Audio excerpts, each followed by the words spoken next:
ഓം നമോ ഭഗവതേ വാസുദേവായ.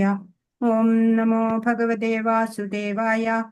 ഓം അജ്ഞാനതിമിരാന്തസ്യ ജ്ഞാനാഞ്ജനശലാഖയാ ചക്ഷുരുന്മീലിതം യേന തസ്മൈ ശ്രീ ഗുരവേ. ഹേ കൃഷ്ണ കരുണാ സിന്ധോ ദീനബന്ധോ ജഗത്പതേ ഗോപേശ ഗോപികാകാന്ത രാധാകാന്ത നമോസ്തുതേ. തപ്തകാഞ്ചന ഗൗരാംഗീ രാധേ വൃന്ദാവനേശ്വരി വൃഷഭാനുസുതേ ദേവി പ്രണമാമി ഹരിപ്രിയേ. ജയ ശ്രീകൃഷ്ണ ചൈതന്യ പ്രഭു നിത്യാനന്ദ ശ്രീ അദ്വൈത ഗദാധര ശ്രീവാസാദി ഗൗര ഭക്തവൃന്ദ. ഹരേ കൃഷ്ണ കൃഷ്ണ കൃഷ്ണ ഹരേ ഹരേ, ഹരേ രാമ രാമ രാമ ഹരേ ഹരേ. श्री श्री राधा गोविंद की जय. श्रील प्रभुपाद की जय.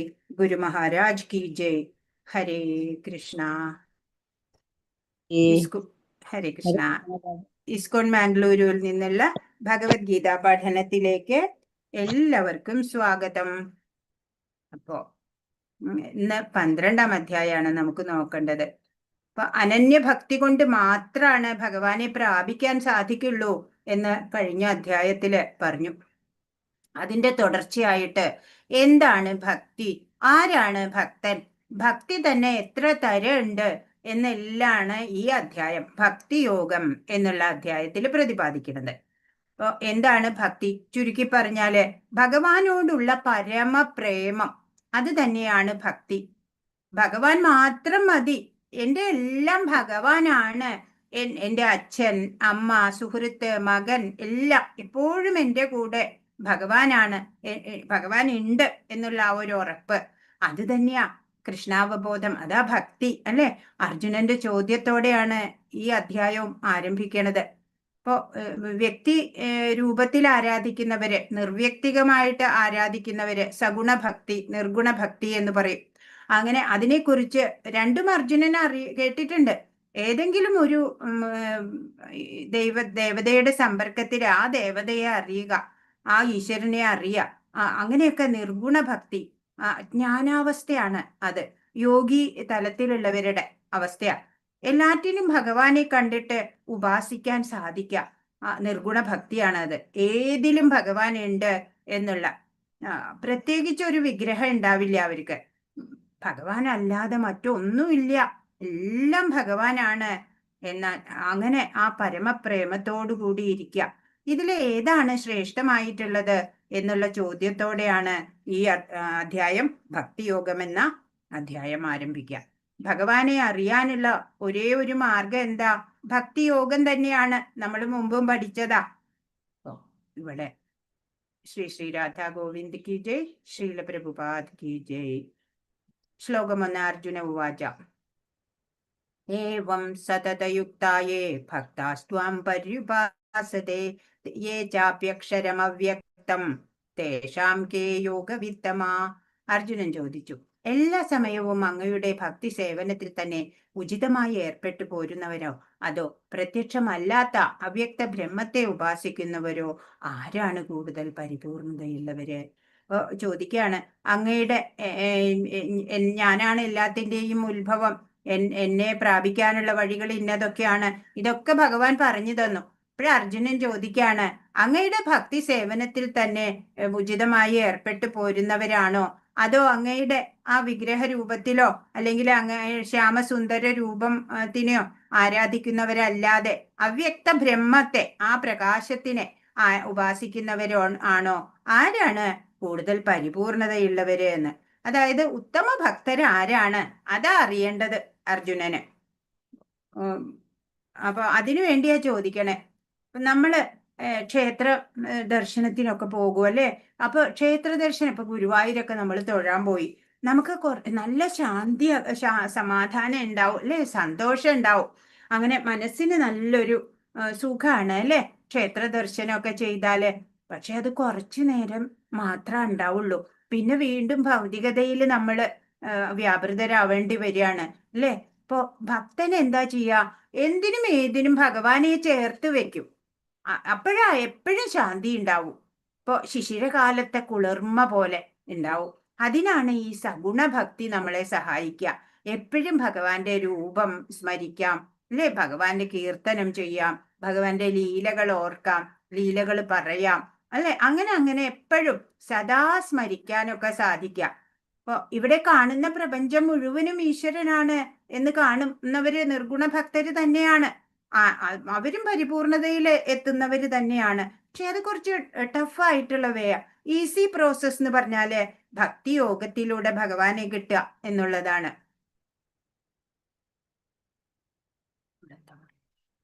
പരമസത്യത്തെ സാക്ഷാത്കരിക്കാൻ ഉതകുന്ന വിവിധ പ്രക്രിയകളിൽ ഏറ്റവും ഉത്തമം ഭക്തിയോഗം തന്നെയാണ്. കൃഷ്ണന്റെ വ്യക്തിഗത രൂപത്തിൽ ആസക്തനാവുകയാണ് ഏറ്റവും ഉത്തമം. നമ്മളെ പോലുള്ളവർക്ക് ഒരു രൂപം വേണം മനസ്സിൽ, അല്ലേ? അപ്പോഴേ ഭഗവാനെ ചിന്തിക്കാൻ പറ്റുള്ളൂ. അരൂപിയായിട്ടുള്ള ഭഗവാനെ ചിന്തിക്കാൻ അത്രയ്ക്ക് ഉയർന്ന തലത്തിൽ നമ്മൾ എത്തിയിട്ടില്ല. അതാണ് അത്യുത്കൃഷ്ടമായ ആത്മീയ സാക്ഷാത്കാരം കൃഷ്ണന്റെ വ്യക്തിഗത രൂപത്തോടുള്ള ഭക്തിയാണ്, അല്ലെ? ഗോപികമാര് അവരുടെ പാത പിന്തുടരാം, അല്ലെ? നമുക്ക് അവര് എങ്ങനെയാ ഭഗവാനെ ശ്യാമഗോപരൂപ് ആയിട്ടാണ് കണ്ടിട്ട് അവര് എല്ലാ നേരവും സ്മരിച്ചത്. അതുപോലെ മതി നമ്മളും. ഭഗവാൻ എന്താ പറയണേ ഈ ചോദ്യത്തിന് ഉത്തരമായിട്ട്? ഭക്തി അത് പെട്ടെന്ന് സഫലത ലഭിക്കാനുള്ള ഉപായാണ്. ഭക്തി സരളാണ്. അതിന് ഒരു യോഗ്യതയും വേണ്ട. നാമജപം ചെയ്താൽ മാത്രം മതി, അല്ലേ? ശ്രീ ഭഗവാനുവാച മയ്യാവേശ്യ മനോയേ മാം നിത്യയുക്താ ഉപാസതേ ശ്രദ്ധയാ പരയോപേദാസ്തേ മേ യുക്തതമാമത. പരമദിവ്യോത്തമ പുരുഷൻ പറഞ്ഞു, എന്റെ വ്യക്തിരൂപത്തിൽ തന്നെ മനസ്സുറപ്പിച്ച് അതീന്ദ്രിയമായി ദൃഢവിശ്വാസത്തോടെ എല്ലായ്പ്പോഴും എന്നെ ആരാധിക്കുന്നതിൽ മുഴുകിയിരിക്കുന്നവരാണ് ഏറ്റവും പരിപൂർണതയുള്ളവരെന്ന് ഞാൻ കരുതുന്നു. ഇപ്പോ ഭഗവാന്റെ ആ വ്യക്തി രൂപത്തില്, അല്ലെ? ഇവിടെ കാണിച്ചിട്ടുണ്ട്, അല്ലെ? ശ്യാമസുന്ദര രൂപം നമുക്ക് കാണാൻ പറ്റുന്നുണ്ട്. ആ രൂപത്തിൽ തന്നെ മനസ്സുറപ്പിച്ചിട്ട് അങ്ങനെ അതീന്ദ്രിയ ദൃഢവിശ്വാസത്തോടെ എല്ലായ്പ്പോഴും ഭഗവാനെ ആരാധിക്കുക എന്ന് വെച്ചാൽ ഭക്തി സേവനത്തിൽ മുഴുക. അങ്ങനെ ചെയ്യുന്നവര് തന്നെയാണ് പരിപൂർണതയുള്ളവര് എന്ന് ഭഗവാൻ പറയാണ്. അങ്ങനെയാണ് ഭഗവാൻ കരുതുന്നത് എന്നാണ്. ഞാനാണ് അവർക്ക് എല്ലാം എന്ന് കരുതുന്നത് പോലെ അത്യധിക ശ്രദ്ധ, കടുത്ത വിശ്വാസം ഉണ്ടാവുക. ഒപ്പം ഭഗവാനെ അനുഭവിക്കുന്നവര് നിരന്തര സ്മരണ വേണം അതിന്. അങ്ങനെ സ്മരിക്കുന്നവർക്കാണ് ഭഗവാനെ ഇഷ്ടം ഉണ്ടാവുക. അവരും ശ്രേഷ്ഠമായിട്ടുള്ള യോഗി തലത്തിലുള്ളവര് തന്നെയാണ്. അവര് ഗാർഹസ്ഥ്യം ഒക്കെയാണ് ആചരിക്കുന്നത് എങ്കിലും അവരും യോഗി അല്ലെങ്കിൽ സന്യാസിയുടെ നിലയിലെത്തും. അനന്യ ഭക്തിയുള്ളവര് ഏതെങ്കിലും ഒരു രൂപത്തിൽ മനസ്സുറച്ചിട്ട് അനന്യ ഭക്തിയോടെ ആ ദേവതാ സങ്കല്പത്തിൽ മനസ്സ് വെച്ച് വർത്തിക്കുക. പ്രാർത്ഥന തീവ്രമാവുമ്പോൾ ജീവാത്മസ്വരൂപം ഉണരും. അങ്ങനെ ജീവാത്മസ്വരൂപം തന്നെ ആ ദേവന്റെ രൂപം എടുത്ത് മുന്നിൽ വരും. അങ്ങനെ അത്രയ്ക്ക് നമ്മൾ ആ സ്വസ്വരൂപ അനുസന്ധാനം ചെയ്യുമ്പോൾ ആ ഭഗവാൻ തന്നെ നമ്മുടെ മുമ്പില് പ്രത്യക്ഷമാവും. അതൊക്കെ വലിയ തലത്തില്, ഉയർന്ന തലത്തിലെത്തുമ്പോഴാട്ടോ ഉണ്ടാവുള്ളൂ. നമ്മളെ പോലുള്ള സാധാരണക്കാർക്ക്, നമ്മൾ സാധകരാ, ഭക്തര് പോലും ആയിട്ടില്ല. കൃഷ്ണന്റെ വ്യക്തിരൂപത്തിൽ മനസ്സിനെ ഏകാഗ്രീകരിച്ച് ഭക്തി ശ്രദ്ധകളോടെ ആരാധിക്കുന്നവരാണ് യോഗത്തിൽ പൂർണ്ണത കൈവരിക്കുന്നത്. ശുദ്ധഭക്തൻ എല്ലായ്പ്പോഴും കൃഷ്ണോപാസനയിൽ ഏർപ്പെട്ടിരിക്കുന്നു. അയാൾ കൃഷ്ണനെ ജപിക്കുന്നു, കൃഷ്ണനെ കുറിച്ച് കേൾക്കുകയും വായിക്കുകയും ചെയ്യുന്നു. അപ്പൊ ഭക്തൻ എപ്പോഴും ഭഗവത് സേവനത്തിലാണ് ശ്രദ്ധ ഉണ്ടാവുക, അല്ലെ? വേറെ ഭൗതികതയിലൊന്നും ശ്രദ്ധ ഉണ്ടാവില്ല. 3ഉം 4ഉം ശ്ലോകങ്ങള് നിർഗുണോപാസന എന്താണ്, അതിന്റെ ഫലം എന്താണ് എന്നാ പറയണേ? വ്യക്തിരൂപത്തിലല്ലാതെ ഭജിക്കുന്നവരെ കുറിച്ചിട്ട്. യേ ത്വക്ഷരമനിർദ്ദേശ്യം അവ്യക്തം പര്യുപാസതേ സർവത്ര ഗമചിന്യം ച കൂട്ടസ്ഥമചലം ധ്രുവം സംനിയമ്യേന്ദ്രിയഗ്രാമം സർവത്ര സമബുദ്ധയ തേ പ്രാപ്നുവന്തി മാമേവ സർവഭൂതഹിതേ രതാ. എന്നാൽ ഇന്ദ്രിയങ്ങളെയെല്ലാം നിയന്ത്രിച്ച് എല്ലാവരിലും സമഭാവനയോടെ സർവജീവികളുടെയും നന്മയിൽ തൽപരരായിക്കൊണ്ട് ഇന്ദ്രിയങ്ങൾക്ക് ഗോചരമല്ലാത്തതും അവ്യക്തവും സർവവ്യാപ്തവും അചിന്ത്യവും സ്ഥിരവും മാറ്റമില്ലാത്തതും ഉറച്ചതുമായതിനെ നിരപേക്ഷ തത്വത്തിന്റെ വ്യക്തിശൂന്യ സങ്കല്പത്തെ പൂർണ്ണമായും ഉപാസിക്കുന്നവരും ഒടുവിൽ എന്നെ തന്നെ പ്രാപിക്കുന്നു. ഇനി എല്ലാ ഇന്ദ്രിയങ്ങളെയും നിയന്ത്രിക്കുക, അല്ലെ? യോഗി വര്യന്മാർക്ക് സാധ്യമാണ് അതൊക്കെ. അങ്ങനെ നിയന്ത്രിച്ച് എല്ലാവരെയും സമഭാവനയോടെ കാണുക, അല്ലെ? സർവഭൂതദയ എന്ന് പറയും. സർവജീവികളുടെയും നന്മയിലെ തൽപരരായിട്ട് ജീവിക്കുക.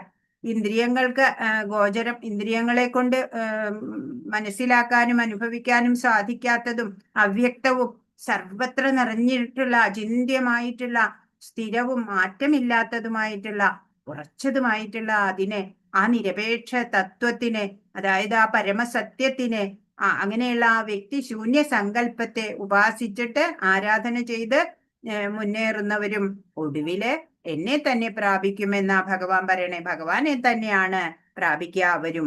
നിർഗുണ ബ്രഹ്മോപാസകര് സദാ കാണുന്നത് എന്തിലും ഈശ്വരനെ ദർശിച്ചിട്ട് സത്യത്തിനെ ഉപാസിക്കുകയാണ് അവര്. സഗുണോപാസനയിലോ ഇന്ദ്രിയങ്ങൾ കൊണ്ട് നമുക്ക് ഈശ്വരനെ ആസ്വദിക്കാം, അല്ലെ? അനുഭവിക്കാനും പറ്റും.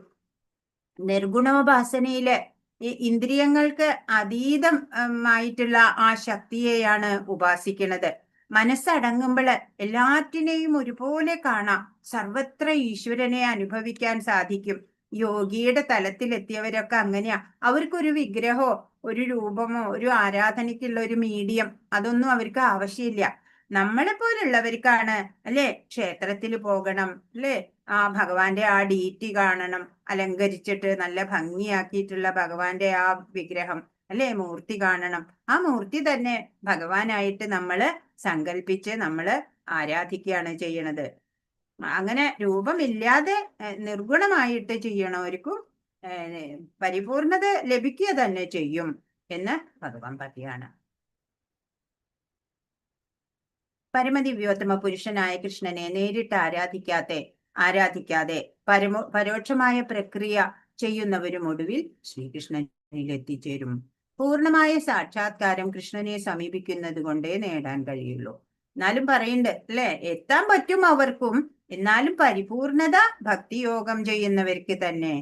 ജ്ഞാനി അനേകം ജന്മങ്ങൾക്ക് ശേഷം സർവവും വാസുദേവൻ തന്നെ എന്നറിഞ്ഞ് ഭഗവാനെ ആശ്രയിക്കും, അല്ലെ? ഒരു ഭക്തൻ, ഉത്തമ ഭക്തനൊക്കെ ആവണത് ഈ ഒരു ജന്മം കൊണ്ടല്ല, അല്ലെ? പല ജന്മങ്ങളിലൂടെ പക്വത വന്നിട്ട്, അല്ലെ?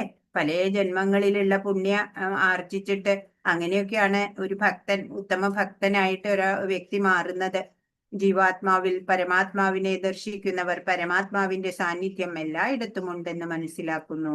അപ്പോ നമ്മുടെ ഉള്ളിലും ഓരോന്നിന്റെയും ചരാചരാത്മാവായിട്ടുള്ള ഭഗവാനുണ്ട്, നമ്മുടെ ഉള്ളിലും അന്തര്യാമിയായിട്ട് ഭഗവാനുണ്ട് എന്ന് ദർശിക്കുന്നവര് പരമാത്മാവിനെ എല്ലായിടവും ദർശിക്കും എന്നാണ്. ഭഗവാനിലേക്ക് നേരിട്ടെത്താൻ ഈ നിർഗുണോപാസനയാണെങ്കിൽ എല്ലാവരും എന്താ പിന്നെ അത് തെരഞ്ഞെടുക്കാത്തത്? അതാണ് ഇവിടെ 5ാമത്തെ ശ്ലോകം. ക്ലേശോധികതരസ്തേഷാം അവ്യക്ത സക്തചേതസാം അവ്യക്താ ഹി ഗതിർദുഃഖം ദേഹവദ്ഭിരവാപ്യതേ. പരമപുരുഷന്റെ അവ്യക്തവും വ്യക്തിശൂന്യവുമായ ഭാവത്തിൽ ആസക്ത ചിത്തരായവർക്ക് പുരോഗമനത്തിന് പ്രയാസമേറും. ശരീരികൾക്ക് ഈ വഴിക്കുള്ള മുന്നേറ്റം സദാ ദുഷ്കരമാണ്. ഉപാസിക്കേണ്ട ബ്രഹ്മം അവ്യക്തമായതിനാല് എളുപ്പാവില്ല, അല്ലെ? ഏകാഗ്രത ലഭിക്കില്ല. അങ്ങനെ യോഗിവര്യന്മാർക്കൊക്കെ കിട്ടും ഏകാഗ്രത. നമ്മളെ പോലെയുള്ള ഈ ഗൃഹസ്ഥർക്ക് അത് പ്രയാസാണ്. നമുക്ക് ഈ വ്യക്തി രൂപത്തിൽ ആരാധന ചെയ്യുക, അങ്ങനെ മുന്നേറുക, അത് തന്നെയാണ് നമ്മൾക്ക് യോജിക്കണത്, അല്ലെ? ഒരു ലിഫ്റ്റ് ഉണ്ട് എന്നുണ്ടെങ്കിൽ പിന്നെ നമ്മൾ സ്റ്റെപ്പ് കയറി കഷ്ടപ്പെടണോ? അല്ലെ?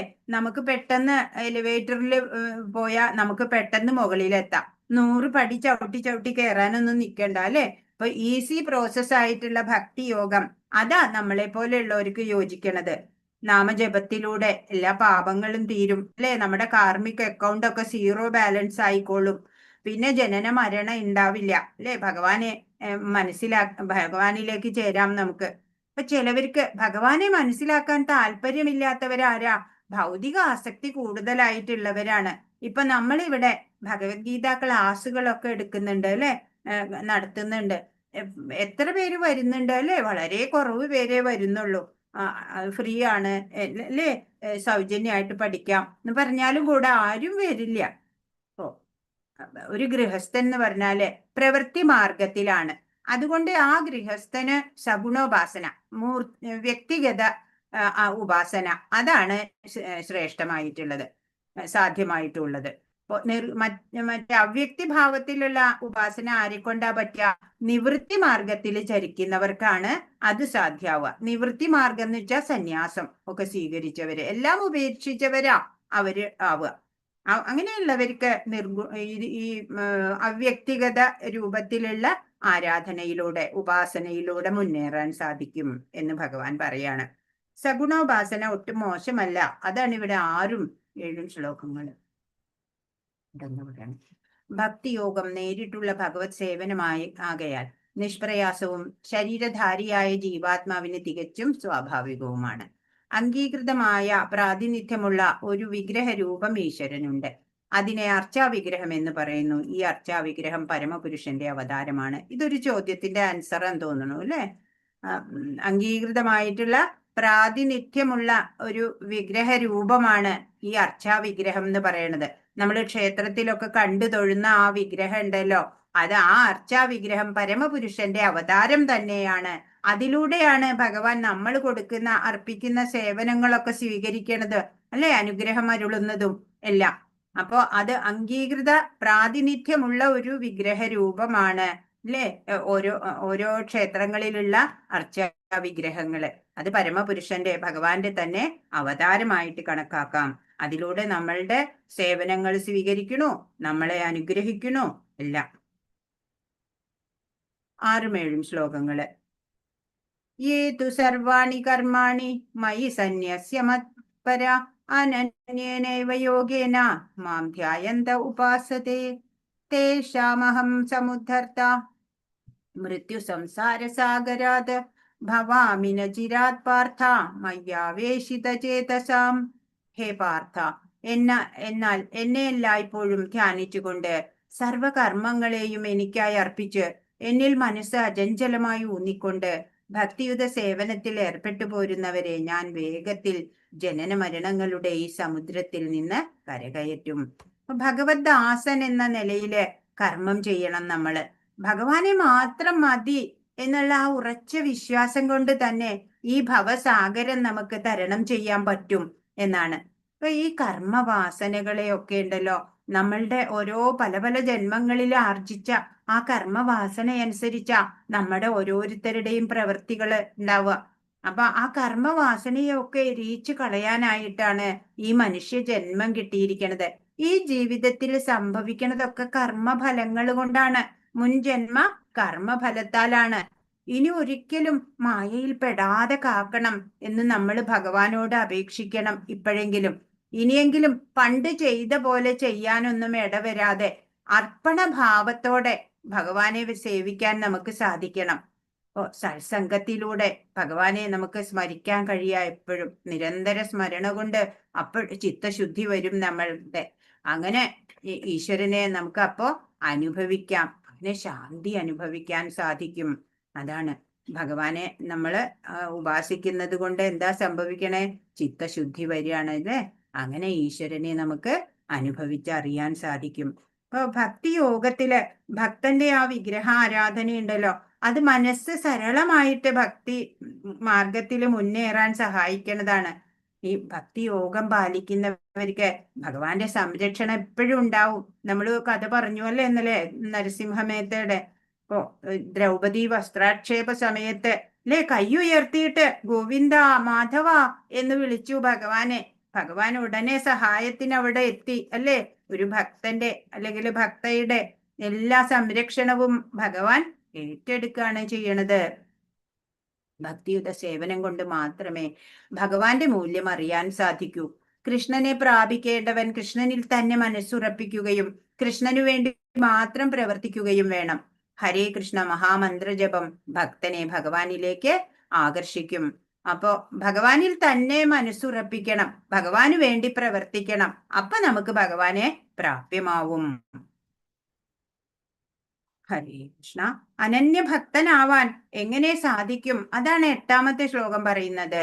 മയ്യേവ മന ആധൽസ്വ മയി ബുദ്ധിം നിവേശയ നിവശിഷ്യസി മയ്യേവ അത ഊർധ്വം ന സംശയ. പരമദിവ്യോത്തമ പുരുഷനായ എന്നിൽ മനസ്സുറപ്പിച്ച് ബുദ്ധിയെ വ്യാപരിപ്പിക്കുക. അപ്രകാരം നീ എല്ലായ്പ്പോഴും എന്നിൽ തന്നെ വാഴും, സംശയമില്ല.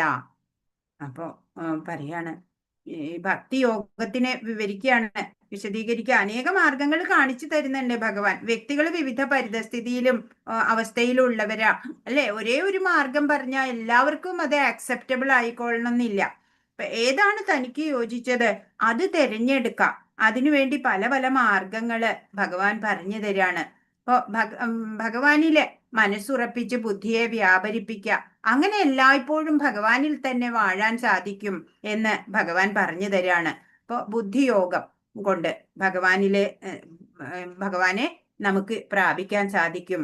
അതാണ് പറയുന്നത്. 8ാമത്തെ ശ്രീകൃഷ്ണ ഭഗവാന്റെ സേവനത്തിൽ ഭക്തിപൂർവം മുഴുകിയിരിക്കുന്ന ഒരാൾക്ക് ഭഗവാനുമായി നേരിട്ടുള്ള ബന്ധമാണ് ഉള്ളത്. ഹരേ കൃഷ്ണ മന്ത്രം ഉച്ചരിക്കുമ്പോൾ ഭഗവാൻ കൃഷ്ണനും അദ്ദേഹത്തിന്റെ അന്തരംഗ ശക്തിയും ആ നാവിന്മേൽ നൃത്തമാടുന്നു. അപ്പൊ എന്താ ഉണ്ടാവണേ? നാമം ജപിക്കുമ്പോ അല്ലെ, നമ്മള് ശ്രവണം, കീർത്തനം, വിഷ്ണു സ്മരണം, ഈ 3 കാര്യങ്ങൾ അവിടെ നടക്കുന്നുണ്ട്. നാമം ജപിക്കുമ്പോ അല്ലെ, നമ്മള് ഭഗവാനെ സ്മരിക്കുന്നുണ്ട്, നമ്മൾ കീർത്തിക്കുന്നുണ്ട്, നമ്മൾ ശ്രവിക്കുന്നുണ്ട് അല്ലെ. 3 ഭക്തി സാധനകൾ അവിടെ നടന്നു നാമജപത്തിലൂടെ. അതാ പറയണേ നമ്മൾ എപ്പോഴും നാമജപം കൂടുതൽ കൂടുതൽ ചെയ്യണം എന്ന്. ഇപ്പൊ ബുദ്ധിയോഗം കൊണ്ട് ഭഗവാനെ പ്രാപിക്കാമെന്ന് ഭഗവാൻ ഇവിടെ പറയാണ് 8ാമത്തെ ശ്ലോകത്തില്. ഒരിക്കൽ ഭഗവാനില് നമ്മൾ നമുക്ക് ആനന്ദം കിട്ടുകയാണെന്നുണ്ടെങ്കിൽ പിന്നെ ഭഗവാൻ ഉണ്ടല്ലോ, ഭക്തനെ കൈവിടില്ല. പടിപടിയായി പിന്നെ ഉയരാൻ നമ്മളെ ഭഗവാൻ തന്നെയാ സഹായിക്കാം. അത് ഭഗവാൻ ഉറപ്പ് തരികയാണ്. ഇപ്പൊ ഗോപന്മാരെ നമ്മൾ കണ്ടിട്ടുണ്ട് അല്ലെ, ഈ ഭഗവാന്റെ ചുറ്റും ഇരുന്നിട്ട് ഭഗവത് ലീലകളൊക്കെ ആസ്വദിക്കും ഭഗവാന്റെ കൂടെ. അവരൊക്കെ എത്ര പുണ്യാത്മാക്കളാണ് അല്ലെ. പല പല ജന്മങ്ങളിലെ പാകത വന്നിട്ട് ഉള്ള പുണ്യാത്മാക്കളാണ് അവരൊക്കെ. ഭഗവാന്റെ ഒപ്പം വസിക്കാനും ഒപ്പം ലീലകൾ ചെയ്യാനൊക്കെ സാധിച്ച ആ ബാലന്മാര്. മനസ്സും ബുദ്ധിയും ഭഗവാനിൽ അർപ്പിക്കാൻ നമുക്ക് സാധിക്കണം. ജീവിതത്തിനെ കുറിച്ച് ശരിയായ നിരീക്ഷണം വേണം. ഈശ്വരനാണ് ലക്ഷ്യം എന്നാണ് ഉണ്ടാവേണ്ടത് നമുക്ക്. അങ്ങനെ വരുമ്പോൾ നമുക്ക് ഭഗവാനെ കിട്ടും എന്നാണ്. സാധാരണ ലൗകികർക്ക് മനസ്സും ബുദ്ധിയും ഭഗവാനിൽ ഉറപ്പിക്കുക എന്ന് പറഞ്ഞാല് അത് കുറച്ചൊക്കെ വിഷമാണ് അല്ലെ. മായയുടെ പിടിയിൽ നിന്ന് മോചിതനാവാൻ എളുപ്പമല്ല. അത് നമ്മളെ പിടിച്ചു വലിക്കും. അതാണ് ഇവിടെ, അതിനൊരു വഴി പറഞ്ഞു തരികയാണ് ഇവിടെ 9ാമത്തെ ശ്ലോകം. അഥ ചിത്തം സമാധാതും ന ശക്നോഷി മയി സ്ഥിരം അഭ്യാസയോഗേന തതോ മാമിച്ഛാപ്തും ധനഞ്ജയ. പ്രിയപ്പെട്ട അർജുന, ധനത്തെ ജയിച്ചവനെ, എന്നിൽ മനസ്സുറപ്പിച്ചു നിർത്താൻ നിനക്ക് കഴിയുന്നില്ലെങ്കിൽ ഭക്തിയോഗത്തിന്റെ നിബന്ധനകൾ അനുഷ്ഠിച്ചുകൊണ്ട് എന്നെ പ്രാപിക്കാനുള്ള ആഗ്രഹം വളർത്തുക. അപ്പൊ എന്താ പറയണേ? റെഗുലേറ്റീവ് ഡിവോഷണൽ സർവീസ് ചെയ്യുക. ഭക്തിയുത സേവനം നിരന്തരം ചെയ്തുകൊണ്ടിരിക്കുക അല്ലെ. 4 യമ നിയമങ്ങൾ പാലിക്കണം. നമ്മുടെ ആത്മീയ ആചാര്യൻ ശ്രീല പ്രഭുപാദ് പറഞ്ഞു തന്നിട്ടുണ്ട് നമുക്ക് അല്ലെ. No meat eating, no gambling, no intoxication, no illicit sex അല്ലെ. അത് 16 മാല ജപിക്കുക. പിന്നെയോ ABCD ഫോർമുല ഫോളോ ചെയ്യുക. അറിയാലോ, ABCD ഫോർമുല എല്ലാവർക്കും അറിയാം അല്ലെ. അത് ഫോളോ ചെയ്യുക. അങ്ങനെ നമ്മള് ഭക്തിയോഗത്തിലൂടെ ഭഗവാനെ പ്രാപിക്കാൻ വേണ്ടി പ്രാപ്തരാവും എന്നാണ്. അങ്ങനെ നമ്മൾ സാധനകള് കഠിനമായിട്ട് അനുഷ്ഠിക്കുന്നത് കാണുമ്പോ തന്നെ ഭഗവാൻ നമ്മളുടെ സഹായത്തിനൊപ്പം ഉണ്ടാവും. ഉദാഹരണമായിട്ട് വൃന്ദാവനത്തില് രഘുനാഥ് ഗോസ്വാമി ഉണ്ടായിരുന്നു. അദ്ദേഹം ഇങ്ങനെ ഇരുന്ന് നാമം ജപിച്ചാല് ഒരു 16 റൗണ്ട് മാല ജപിച്ചു കഴിഞ്ഞാല് വീണ്ടും ഒരു 16 റൗണ്ടും കൂടി ജപിക്കാൻ ആഗ്രഹം. അങ്ങനെ അദ്ദേഹം 128 റൗണ്ട്, എത്ര ലക്ഷക്കണക്കിന് നാമം ജപിച്ചാലും മതിയാവില്ല. അങ്ങനെ കടുത്ത വെയിലത്തിരുന്നിട്ട് നാമം ഇങ്ങനെ ഭക്തിയോഗം ചെയ്തോണ്ടിരിക്കുമ്പോഴ് രാധാറാണി വന്നിട്ട് സാരിയുടെ പല്ലു എടുത്തിട്ട് വീശി കൊടുക്കുകയാണ് എന്നാ പറയണേ. അങ്ങനെ അത്രയും ഉത്തമ ഭക്തരുണ്ട്. അവർക്ക് ആ സാധന ചെയ്യാനുള്ള സഹായം പോലും ഭഗവാൻ തന്നെ ചെയ്തു കൊടുക്കും എന്നാണ്. മറ്റൊന്നിലും ചേരാത്ത മനസ്സോടെ ഭഗവാനില് ബുദ്ധിയും മനസ്സും സമർപ്പിച്ച് ജീവിക്കുക. അതാണ് ഭക്തി. ഭക്തി വർദ്ധിപ്പിക്കുന്നത് എങ്ങനെയാണ് എന്ന് പറഞ്ഞു. ഭക്തി സാധനയിലൂടെയാണ് അല്ലെ. ഇപ്പൊ ഭഗവാനാണ് പരമലക്ഷ്യം അല്ലെ. സദാ ഭഗവത് സ്മരണ ചെയ്യ, ആ ലക്ഷ്യം നമ്മൾ ഉറപ്പിക്കുക, എന്നിട്ട് ഭഗവത് സേവനം ചെയ്യ. ഹരേ കൃഷ്ണ. അതാണ് നമ്മൾക്ക് ചെയ്യാനുള്ളത്. ഇപ്പൊ ഭക്തിയോഗം അത് സാധ്യമല്ലാത്തവര് ഇനി എന്ത് ചെയ്യണം? അതാണ് ഇവിടെ 10ാമത്തെ ശ്ലോകം പറയുന്നത്. 9ാമത്തേൽ നമ്മൾ ഇവിടെ പറഞ്ഞില്ലല്ലോ. ഭക്തിയോഗം എന്നാൽ ഇന്ദ്രിയങ്ങളുടെ ശുദ്ധീകരണമാണ്. ഭക്തിയോഗത്തിന് വിധിപൂർവകമായ ചില നിയമങ്ങളുണ്ട്. ഒരു ഗുരുവിന്റെ ഉപദേശമനുസരിച്ച് ദിനചര്യകൾ ചിട്ടപ്പെടുത്തണം. പ്രഭാതത്തിൽ ഉണർന്ന് സ്നാനം, ക്ഷേത്രദർശനം, ഹരേ കൃഷ്ണ മഹാമന്ത്ര ജപം, പൂക്കൾ ശേഖരിക്കുക, നിവേദ്യം തയ്യാറാക്കുക, പ്രസാദം ഭക്ഷിക്കുക. ശുദ്ധഭക്തരിൽ നിന്ന് ഭാഗവതവും ഭഗവത്ഗീതയും ഒക്കെ ശ്രവിക്കുക. ഇപ്രകാരം ഭക്തിയോഗ പരിശീലനം കൊണ്ട് ആരെയും ഭഗവത് പ്രേമ തലത്തിലേക്ക് എത്തിക്കാൻ പറ്റും. 10ാമത്തെ ശ്ലോകം. അഭ്യാസേപ്യ സമർത്ഥോസി മത്കർമ്മ പരമോ ഭവ മദർത്ഥമപി കർമാണി കുർവൻ സിദ്ധിമവാപ്സ്യസി. ഭക്തിയോഗത്തിനു വേണ്ടുന്ന നിബന്ധനകൾ അനുഷ്ഠിക്കാൻ നിനക്ക് കഴിവില്ലെങ്കിൽ എനിക്ക് വേണ്ടി പ്രവർത്തിക്കാൻ ശ്രമിക്കൂ. എനിക്കായി പ്രവർത്തിക്കുന്നത് കൊണ്ട് തന്നെ നീ പരിപൂർണതയിലെത്തും. പല പല മാർഗങ്ങൾ ഭഗവാൻ പറഞ്ഞു തരികയാണ്. എന്നിൽ മനസ്സുറപ്പിക്കൂ, നിരന്തരം എന്നെ സ്മരിക്കൂ. ഇനി ബുദ്ധിയോഗം. ഇനിയപ്പോ അത് പറ്റിയില്ല എന്നുണ്ടെങ്കിൽ സാധനകൾ അനുഷ്ഠിക്കൂ, ഭക്തിയുത സേവന നിരതനാവൂ, ഭക്തിയോഗം. ഇനി അതിനും പറ്റണില്ലെങ്കിലോ ഭക്തിയോഗത്തിന് വേണ്ട നിബന്ധനകൾ അനുഷ്ഠിക്കാൻ കഴിയില്ലെങ്കിൽ എനിക്ക് വേണ്ടി പ്രവർത്തിക്കാൻ ശ്രമിക്കൂ അല്ലെ. ഭഗവാനായിക്കൊണ്ട് പ്രവർത്തിക്കുക, കർമ്മേന്ദ്രിയങ്ങളെ കൊണ്ട് ഭഗവാനെ ആരാധിക്കുക. അങ്ങനെയും ഭഗവാനിലേക്ക് അടുക്കാൻ നമുക്ക് പറ്റും. ഭഗവത് കർമ്മങ്ങൾ ചെയ്യുന്നത് കൊണ്ട് ഒരാൾക്ക് പരിപൂർണ നിലയിലെത്താം. അതാണ് 10ാമത്തെ ശ്ലോകം.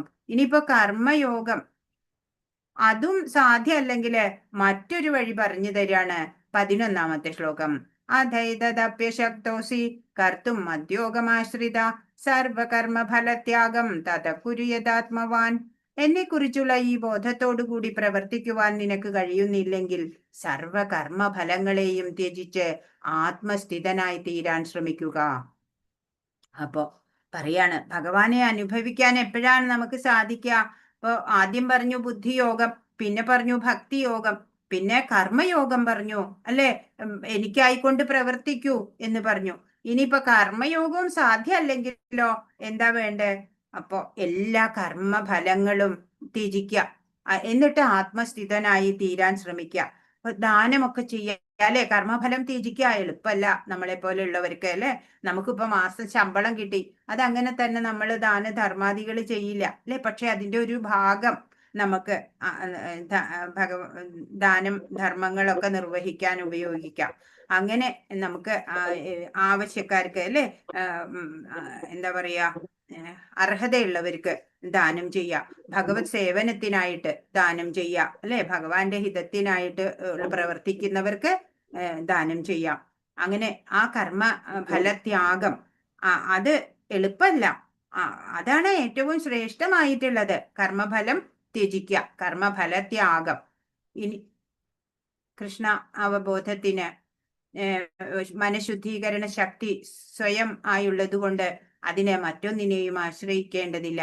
സാമൂഹിക സേവനം, സമുദായ സേവനം, രാജ്യസേവനം, രാജ്യത്തിനു വേണ്ടിയുള്ള ത്യാഗം ഇവ കൊണ്ട് ഒരു കാലത്ത് ശുദ്ധ ഭക്തിപൂർവം ഭഗവത് സേവനത്തിൽ ഏർപ്പെടാവുന്ന നിലയിലേക്ക് ഉയരാം. ഇപ്പൊ ഒരു ഭക്തൻ ആയിക്കഴിഞ്ഞാല് അല്ലെങ്കിൽ കൃഷ്ണാവബോധത്തില് വന്നു കഴിഞ്ഞു വിചാരിച്ചാല് അയാൾക്ക് പിന്നെ മറ്റുള്ള ഒരു സേവനോ ഒന്നിന്റെയും ആവശ്യമില്ല. മനഃശുദ്ധീകരണം നടന്നോളും, അവിടെ സ്വയം തന്നെ നടന്നോളും. പിന്നെ മറ്റൊരു ക്രിയകളും അവിടെ ആവശ്യമില്ല. പിന്നെ മറ്റുള്ള സേവനങ്ങൾ, രാജ്യത്തിന് വേണ്ടിയുള്ള സേവനം, ത്യാഗം ഇവ കൊണ്ടൊക്കെ ഭക്തിപൂർവം ഭഗവത് സേവനത്തിൽ ഏർപ്പെടുന്ന ആ നിലയിലേക്ക് ഉയരാനും പറ്റും. അപ്പൊ കർമ്മഫല ത്യാഗം എളുപ്പമല്ല, ശ്രേഷ്ഠമായതാണെങ്കിലും. പിന്നെയോ ഇനി എന്താ ചെയ്യണ്ടേ? 12ാമത്തെ ശ്ലോകത്തില് പറയാണ്. ശ്രേയോഹി. രാധാകുമാരി മാതാജി മ്യൂട്ട് ചെയ്യൂ. ശ്രേയോ ഹി ജ്ഞാനമഭ്യാസാത് ജ്ഞാനാധ്യാനം വിശിഷ്യതേ ധ്യാനാത് കർമ്മഫലത്യാഗാത്യാഗാച്ഛാന്തിരനന്തരം. മിനി മാതാജി നോക്കണം. ആ മാതാജിയുടെ എത്ര പറഞ്ഞിട്ട് അനുസരിക്കുന്നില്ല. ഞാൻ കൊറേ എന്താണാവോ കൊറേ തവണ ചെയ്യുന്നു. ശ്രേയോ ഹി ജ്ഞാനമഭ്യാസാത് ജ്ഞാനാധ്യാനം വിശിഷ്യതേ ധ്യാനാത് കർമ്മഫലത്യാഗാത്യാഗാച്ഛാന്തിരനന്തരം. നമുക്ക് മാത്രമല്ല, എല്ലാവർക്കും ബുദ്ധിമുട്ടല്ലേ അതുകൊണ്ട്. നിനക്കിത് പരിശീലിക്കാൻ സാധ്യമല്ലെങ്കിൽ ജ്ഞാനാർജനത്തിന് ശ്രമിക്കുക. ജ്ഞാനത്തെക്കാൾ ശ്രേഷ്ഠമാണ് ധ്യാനം. ആ ധ്യാനത്തെക്കാൾ വിശിഷ്ടമത്രേ കർമ്മഫലങ്ങളെ ത്യജിക്കൽ. എന്തെന്നാൽ ത്യാഗത്താൽ മനഃശാന്തി ലഭിക്കും. എന്താ ചെയ്യണ്ടേ? നമ്മളുടെ സെന്ററുകൾ, ഇസ്കോൺ സെന്ററുകൾ കൃഷ്ണാവബോധം പ്രചരിപ്പിക്കുകയാണ് അല്ലെ. ഇസ്കോൺ സെന്ററുകളിലൊക്കെ ആഴ്ചയിൽ ഒരിക്കലെങ്കിലും പോയിട്ട് നമ്മൾ ദിവ്യജ്ഞാനം ആർജിക്കണം. അപ്പൊ നമുക്ക് മനസ്സിലാവും എങ്ങനെ ഭക്തിയിൽ ഉയരാം. അതിനുള്ള മാർഗങ്ങളൊക്കെ അവിടെ നമ്മൾക്ക് പറഞ്ഞു തരുന്നുണ്ട് അല്ലെ. എല്ലായിടത്തും ഉണ്ട് ഇസ്കോൺ സെന്ററുകൾ. അവിടെയൊക്കെ നമ്മൾ പോകാൻ ശ്രമിക്കണം. അവിടേക്ക് പോവുക. അവിടെ ക്ലാസ്സുകൾ നടക്കുന്നുണ്ടാവും. ഇപ്പൊ സൺഡേസിലോ ഒക്കെ ഏതെങ്കിലും ഒരു ദിവസമെങ്കിലും ക്ലാസ്സുകളൊക്കെ കേൾക്കുക. അങ്ങനെ അവിടുന്ന് പറഞ്ഞു തരുന്ന ആ ചിട്ടകളും ഒക്കെ ശീലിക്കുക. ജ്ഞാനമാർജിക്കാനും ഒക്കെയുള്ള വഴികള് അവിടെ ഉണ്ടാവും. അപ്പൊ ഈ മുമ്പിൽ പറഞ്ഞ ബുദ്ധിയോഗം, ഭക്തിയോഗം, കർമ്മയോഗം, കർമ്മഫലത്യാഗം, അങ്ങനെയൊക്കെ ഭഗവാനിലേക്ക് വരാം. ഇനി ഇതൊന്നും സാധ്യമല്ലെങ്കിലോ ജ്ഞാനാർജനത്തിന് ശ്രമിക്കൂ എന്ന്, ഭഗവാനെ കുറിച്ചിട്ടുള്ള ജ്ഞാനം നേടൂ. അങ്ങനെയാണെങ്കിലും നിനക്ക് എന്നെ പ്രാപിക്കാം എന്ന് പല പല മാർഗങ്ങള്, പല ആളുകള്, വ്യക്തികള് പല ടേസ്റ്റ് ഉള്ളവരാ അല്ലെ. എല്ലാവരും ഒരുപോലെയല്ല, എല്ലാവരുടെയും സാഹചര്യവും ഒരുപോലെയല്ല. അപ്പൊ ആർക്ക് എങ്ങനെയാണോ സ്യൂട്ടബിൾ ആവണേ അതിനനുസരിച്ചുള്ള മാർഗം സ്വീകരിക്കട്ടെ, എന്നിട്ട് അവര് പുരോഗതി പ്രാപിക്കട്ടെ എന്നാണ് ഭഗവാൻ വിചാരിച്ചിട്ട് പല മാർഗങ്ങളെ പറഞ്ഞു തരുന്നത്. അപ്പോ ഇനി പറയാൻ പോകുന്നത് പ്രിയങ്കരായിട്ടുള്ള ഭക്തര് എങ്ങനെയുള്ളവരായിരിക്കും എന്നാണ്. ഭഗവാനെ കുറിച്ചുള്ള നിരന്തര സ്മരണയാണ് ഭക്തി എന്ന് പറഞ്ഞു. അപ്പൊ ഒരു ഭക്തന് പിന്നെ ദുഃഖങ്ങൾ വേറൊന്നും ഉണ്ടാവില്ല. അപ്പൊ ആരാണ് ശരിയായ ഭക്തൻ? അതിവിടെ പറഞ്ഞു തരാണ് 13ഉം 14ഉം. അദ്വേഷ്ട സർവഭൂതാനാം മൈത്ര കരുണ ഏവച നിർമ്മമോ നിരഹംകാര സമദുഃഖ സുഖക്ഷമീ സന്തുഷ്ട സതതം യോഗി യഥാത്മാ ദൃഢനിശ്ചയ മയ്യർപ്പിത മനോബുദ്ധിർ യോ മദ്ഭക്ത സമേ പ്രിയ. മാത്സര്യം കൂടാതെ സർവജീവസത്തകൾക്കും സുഹൃത്തായി, ഒന്നിലും അവകാശബോധവും മിഥ്യാഹങ്കാരവും ഇല്ലാതെ സുഖദുഃഖങ്ങളിൽ സമനില കൈക്കൊണ്ട് ക്ഷമാശാലിയായും സദാ സംതൃപ്തനായും നിയന്ത്രിതാത്മാവായും മനസ്സും ബുദ്ധിയും എന്നിലുറപ്പിച്ച ദൃഢനിശ്ചയത്തോടെ ഭക്തിയുത സേവനം അനുഷ്ഠിക്കുന്ന എന്റെ ഭക്തൻ എനിക്ക് ഏറ്റവും പ്രിയങ്കരൻ. ഭഗവാൻ എന്താ പറയണേ? മത്സരം പാടില്ല അല്ലെ. ആരോടും മത്സരം, പക, ഇതൊന്നും വേണ്ട. സർവഭൂത ദയ ഉണ്ടാവുക, എല്ലാ ജീവികൾക്കും നമ്മൾ സുഹൃത്താവുക അല്ലെ. അലഞ്ഞു തിരിയുന്ന ഡോഗ്സ് ഒക്കെ ഉണ്ടാവും. ഭക്ഷണം പോലും ഒരു നേരം കിട്ടാൻ അവർക്ക് എവിടെയെങ്കിലും ജോലി ചെയ്ത് പണം സമ്പാദിച്ച് ഭക്ഷണം വാങ്ങി കഴിക്കാൻ പറ്റുമോ? ഇല്ല അല്ലെ. മനുഷ്യര് എത്ര പാവപ്പെട്ടവരായാലും എന്തെങ്കിലും പണിയെടുത്താൽ അവർക്ക് പണം കിട്ടും. അതുകൊണ്ട് അവർക്ക് ഉദരം സംരക്ഷിക്കാം. പക്ഷെ ഈ ജീവജാലങ്ങളൊക്കെ എന്ത് ചെയ്യും അല്ലെ? അവർക്ക് പണിയെടുത്താൽ പൈസ കിട്ടുക അങ്ങനെയൊന്നുള്ള സിസ്റ്റം ഇല്ല. അപ്പൊ അവർക്ക് നമ്മളെ പോലുള്ളവർ കൊടുത്തെങ്കിലേ ഉള്ളൂ. അങ്ങനെ ആ സർവഭൂത ദയ ഉണ്ടാവുക. ഭഗവാനെ ആരാധിക്കുന്നതിന് തുല്യാണ് ഈ ആഹാരം കിട്ടാത്ത ജീവികളെയൊക്കെ ഊട്ടുന്നത്. അതുപോലെ ഒന്നിലും അവകാശബോധവും മിഥ്യാഹങ്കാരവും ഇല്ലാതെ ജീവിക്കുക. നമ്മുടെ ചുറ്റും കാണുന്നത് ഒന്നും നമ്മുടെയല്ല. നമ്മൾ പറയും എനിക്ക് 2 ഏക്കർ ഭൂമിയുണ്ട്, കൊട്ടാരം പോലെ വീടുണ്ട്, ഇതൊന്നും എൻ്റെ അല്ല, ഈ ശരീരം പോലും നമ്മളുടെ അല്ല അല്ലെ, എല്ലാം ഭഗവാന്റേതാണ്. അങ്ങനെ ഒരു അവകാശബോധവും മിഥ്യാഹങ്കാരവും വേണ്ട. സുഖദുഃഖങ്ങളില് സമനില കൈക്കൊള്ളുക അല്ലെ. സുഖം വരുമ്പോഴ് തുള്ളിച്ചാടുക, ദുഃഖം വരുമ്പോഴോ ആകെ തകർന്നടിഞ്ഞു പോവുക. അങ്ങനെയൊന്നും ആവരുത്. ഇല്ല, സുഖം വരും ദുഃഖം വരും അല്ലെ, രാവും പകലും പോലെയാണ്. അതൊക്കെ തിദിക്ഷയോടെ അതിനെ അഭിമുഖീകരിക്കുക വേണ്ടത്. അങ്ങനെ സുഖദുഃഖങ്ങളിൽ സമനില, ക്ഷമാശാലിയാവുക അല്ലെ. പെട്ടെന്ന് ചിലര് ഷോർട്ട് ടെമ്പേർഡ് ആവും അല്ലെ, പെട്ടെന്ന് ചാടിക്കടിക്കും മറ്റുള്ളവരോട്. അങ്ങനെയല്ല, ക്ഷമാശാലിയായിട്ട് സദാ സംതൃപ്തനായിട്ട്, എന്ന് വെച്ചാൽ നമുക്ക് എന്താണോ നമ്മൾക്ക് ലഭ്യമായിട്ടുള്ളത് അതിൽ നമ്മൾക്ക് സംതൃപ്തി ഉണ്ടാവണം. ഇപ്പൊ സുദാമ എങ്ങനെയായിരുന്നു? കുചേലൻ എന്ന് വിളിക്കും, അദ്ദേഹത്തിന്റെ പേര് സുദാമ എന്നാ. മോശമായ ഡ്രസ്സ് ഇടുന്നത് കൊണ്ടാ കുചേലൻ, മോശം മുഷിഞ്ഞ ചേല ചുറ്റുന്ന കുചേലൻ എന്ന്. അദ്ദേഹത്തിന് സുദാമ എന്നാണ് പേര്. ആ സുദാമ എങ്ങനെയായിരുന്നു? അദ്ദേഹത്തിന് ഒരുപാട് ധനോ ഒന്നും ഉണ്ടായിരുന്നു, പക്ഷെ അദ്ദേഹത്തിന് ഭഗവാനെ കിട്ടിയിട്ടുണ്ടായിരുന്നു. അതുകൊണ്ട് തന്നെ അദ്ദേഹം സദാ സംതൃപ്തനായിരുന്നു. അതേപോലെ വേണം, നിയന്ത്രിത ആത്മാവായിരിക്കണം, അല്ലെ? ഈ എല്ലാ മനസ്സും ബുദ്ധിയും ഇന്ദ്രിയങ്ങളെ ഒക്കെ നിയന്ത്രിക്കാൻ കഴിവുള്ള നിയന്ത്രിതാത്മാവായിട്ട് മനസ്സും ബുദ്ധിയും ഭഗവാനിൽ ഉറപ്പിച്ച് ദൃഢനിശ്ചയത്തോടെ ഭക്തിയുത സേവനം അനുഷ്ഠിക്കുക. അങ്ങനെയുള്ള ഭക്തൻ എനിക്ക് ഏറ്റവും പ്രിയങ്കരനാണ് എന്ന് ഭഗവാൻ പറഞ്ഞു തരാണ്. നമുക്ക് ദുഃഖം വരുമ്പോഴും ഗീതാ സന്ദേശങ്ങളൊക്കെ നമുക്ക് ഓർമ്മ വരണം. ജീവിതത്തിൽ അത് പ്രായോഗികമാക്കാൻ സാധിക്കണം. അങ്ങനെ സദാ സംതൃപ്തരാവണം.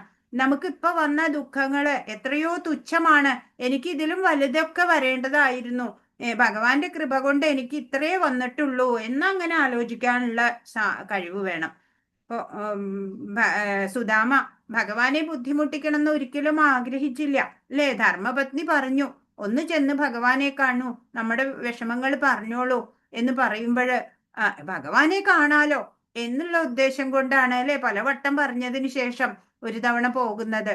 അപ്പൊ അതുപോലെ നമുക്ക് എല്ലാം വേണം, എല്ലാം കിട്ടാൻ നേട്ടത്തിനായിട്ടല്ല നമ്മൾ ഭഗവാനെ സമീപിക്കേണ്ടത്.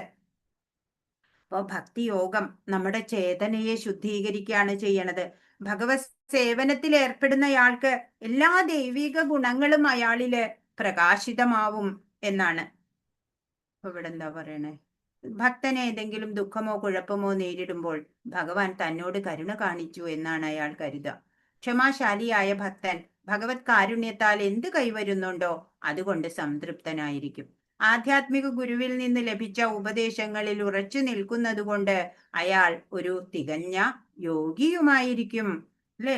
ഇങ്ങനെയൊക്കെയുള്ള മനോഭാവം, ആറ്റിറ്റ്യൂഡ് ഉള്ളവര് ഒരു യോഗിയുടെ തുല്യം തന്നെയാണ് അവര് എന്നാണ്. യഥാർത്ഥ ഭക്തൻ ഒരു ക്ഷേത്ര തുല്യമാണ്. മനസ്വസ്ഥതയോടെ ജീവിക്കുന്നവൻ അതാണ് ഭക്തൻ, അല്ലെ? യോഗി ആണ് ഭക്തൻ. ആണ് 15ാമത്തെ ശ്ലോകം പറയുന്നത്.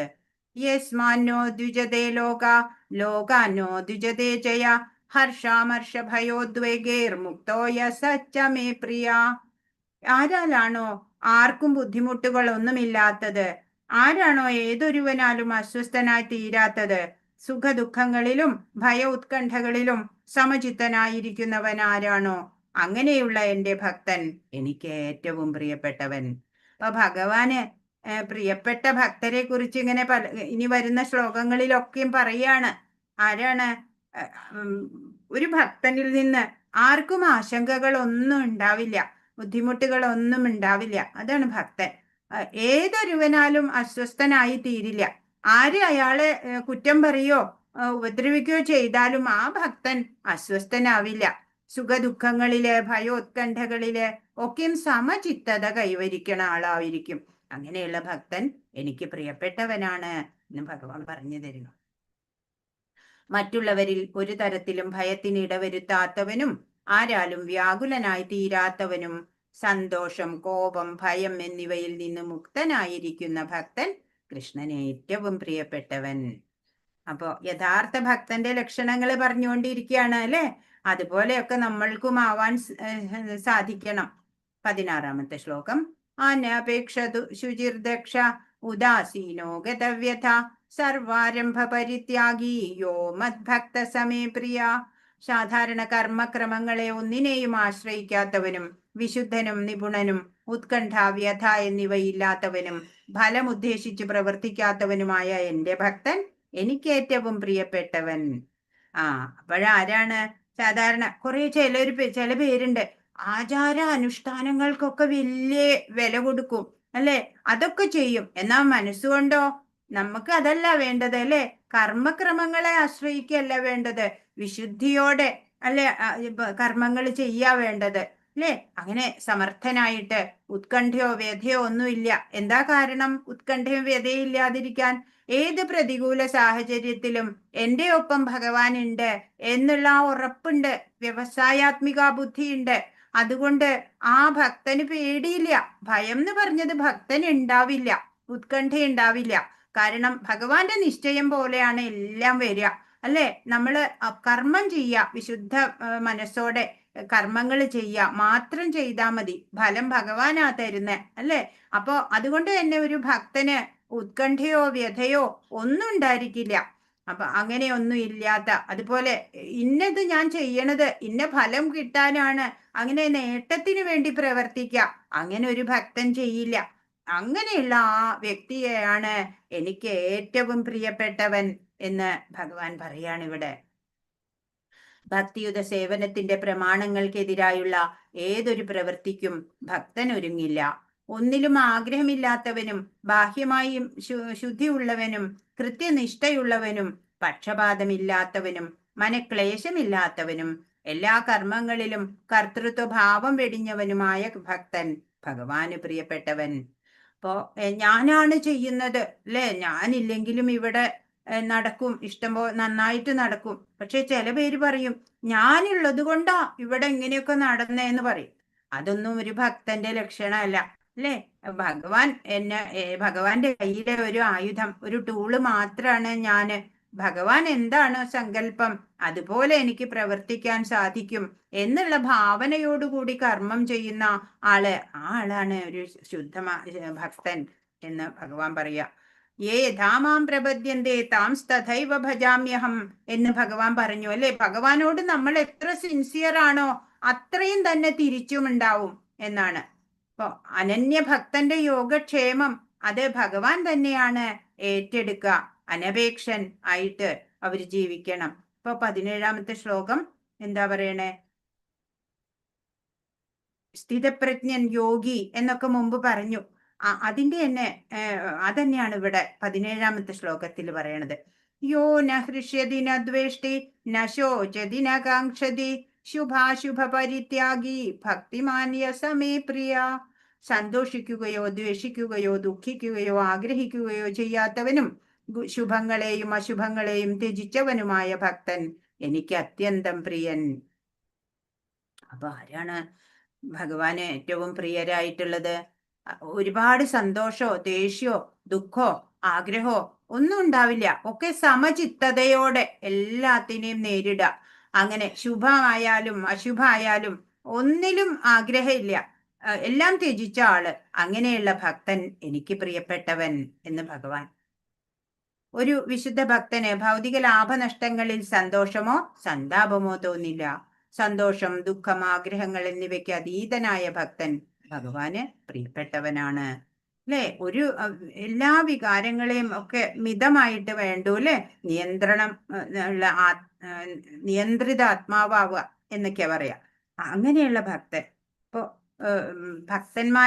ഭക്തന്മാരാവാൻ പ്രായമൊന്നുമില്ല, അല്ലെ? ചെറിയ കുട്ടിയും ഭക്തനായിട്ടുണ്ട്. നമ്മള് ശ്രീമദ് ഭാഗവതത്തിലെ കഥകളൊക്കെ നമുക്ക് പറഞ്ഞു തരുന്നുണ്ട്, അല്ലെ? പ്രഹ്ലാദ് ഒരു കുട്ടി, ആ കുട്ടി കാരണത്താല് ആ പരമ്പരയ്ക്ക് മുഴുവനും മുക്തി ലഭിക്കുകയാണ് ഉണ്ടായത്. അതുപോലെ അംബരീഷ് മഹാരാജാവ് നവധാ ഭക്തിയും ചെയ്യുന്നുണ്ട്. ചക്രവർത്തി പദത്തില് ഒരുപാട് ചുമതലകൾ വഹിച്ചിരുന്ന വേളയിലും എല്ലാ നേരവും ഭഗവാനെ സ്മരിച്ചുകൊണ്ട്, അല്ലെ? അപ്പൊ നാമജപം ചെയ്യാ നമ്മള് കഴിയുന്നത്ര സമയം. ആത്മീയ ഉന്നതിക്ക് അതാണ് ആവശ്യമായിട്ടുള്ളത്.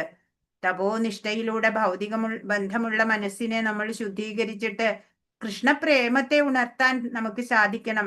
ശ്രീല പ്രഭുപാദ് അതിനുതകുന്ന തരത്തിലാണ് ഭക്തരുടെ ദിനചര്യ ചിട്ടപ്പെടുത്തി തന്നിട്ടുള്ളത്.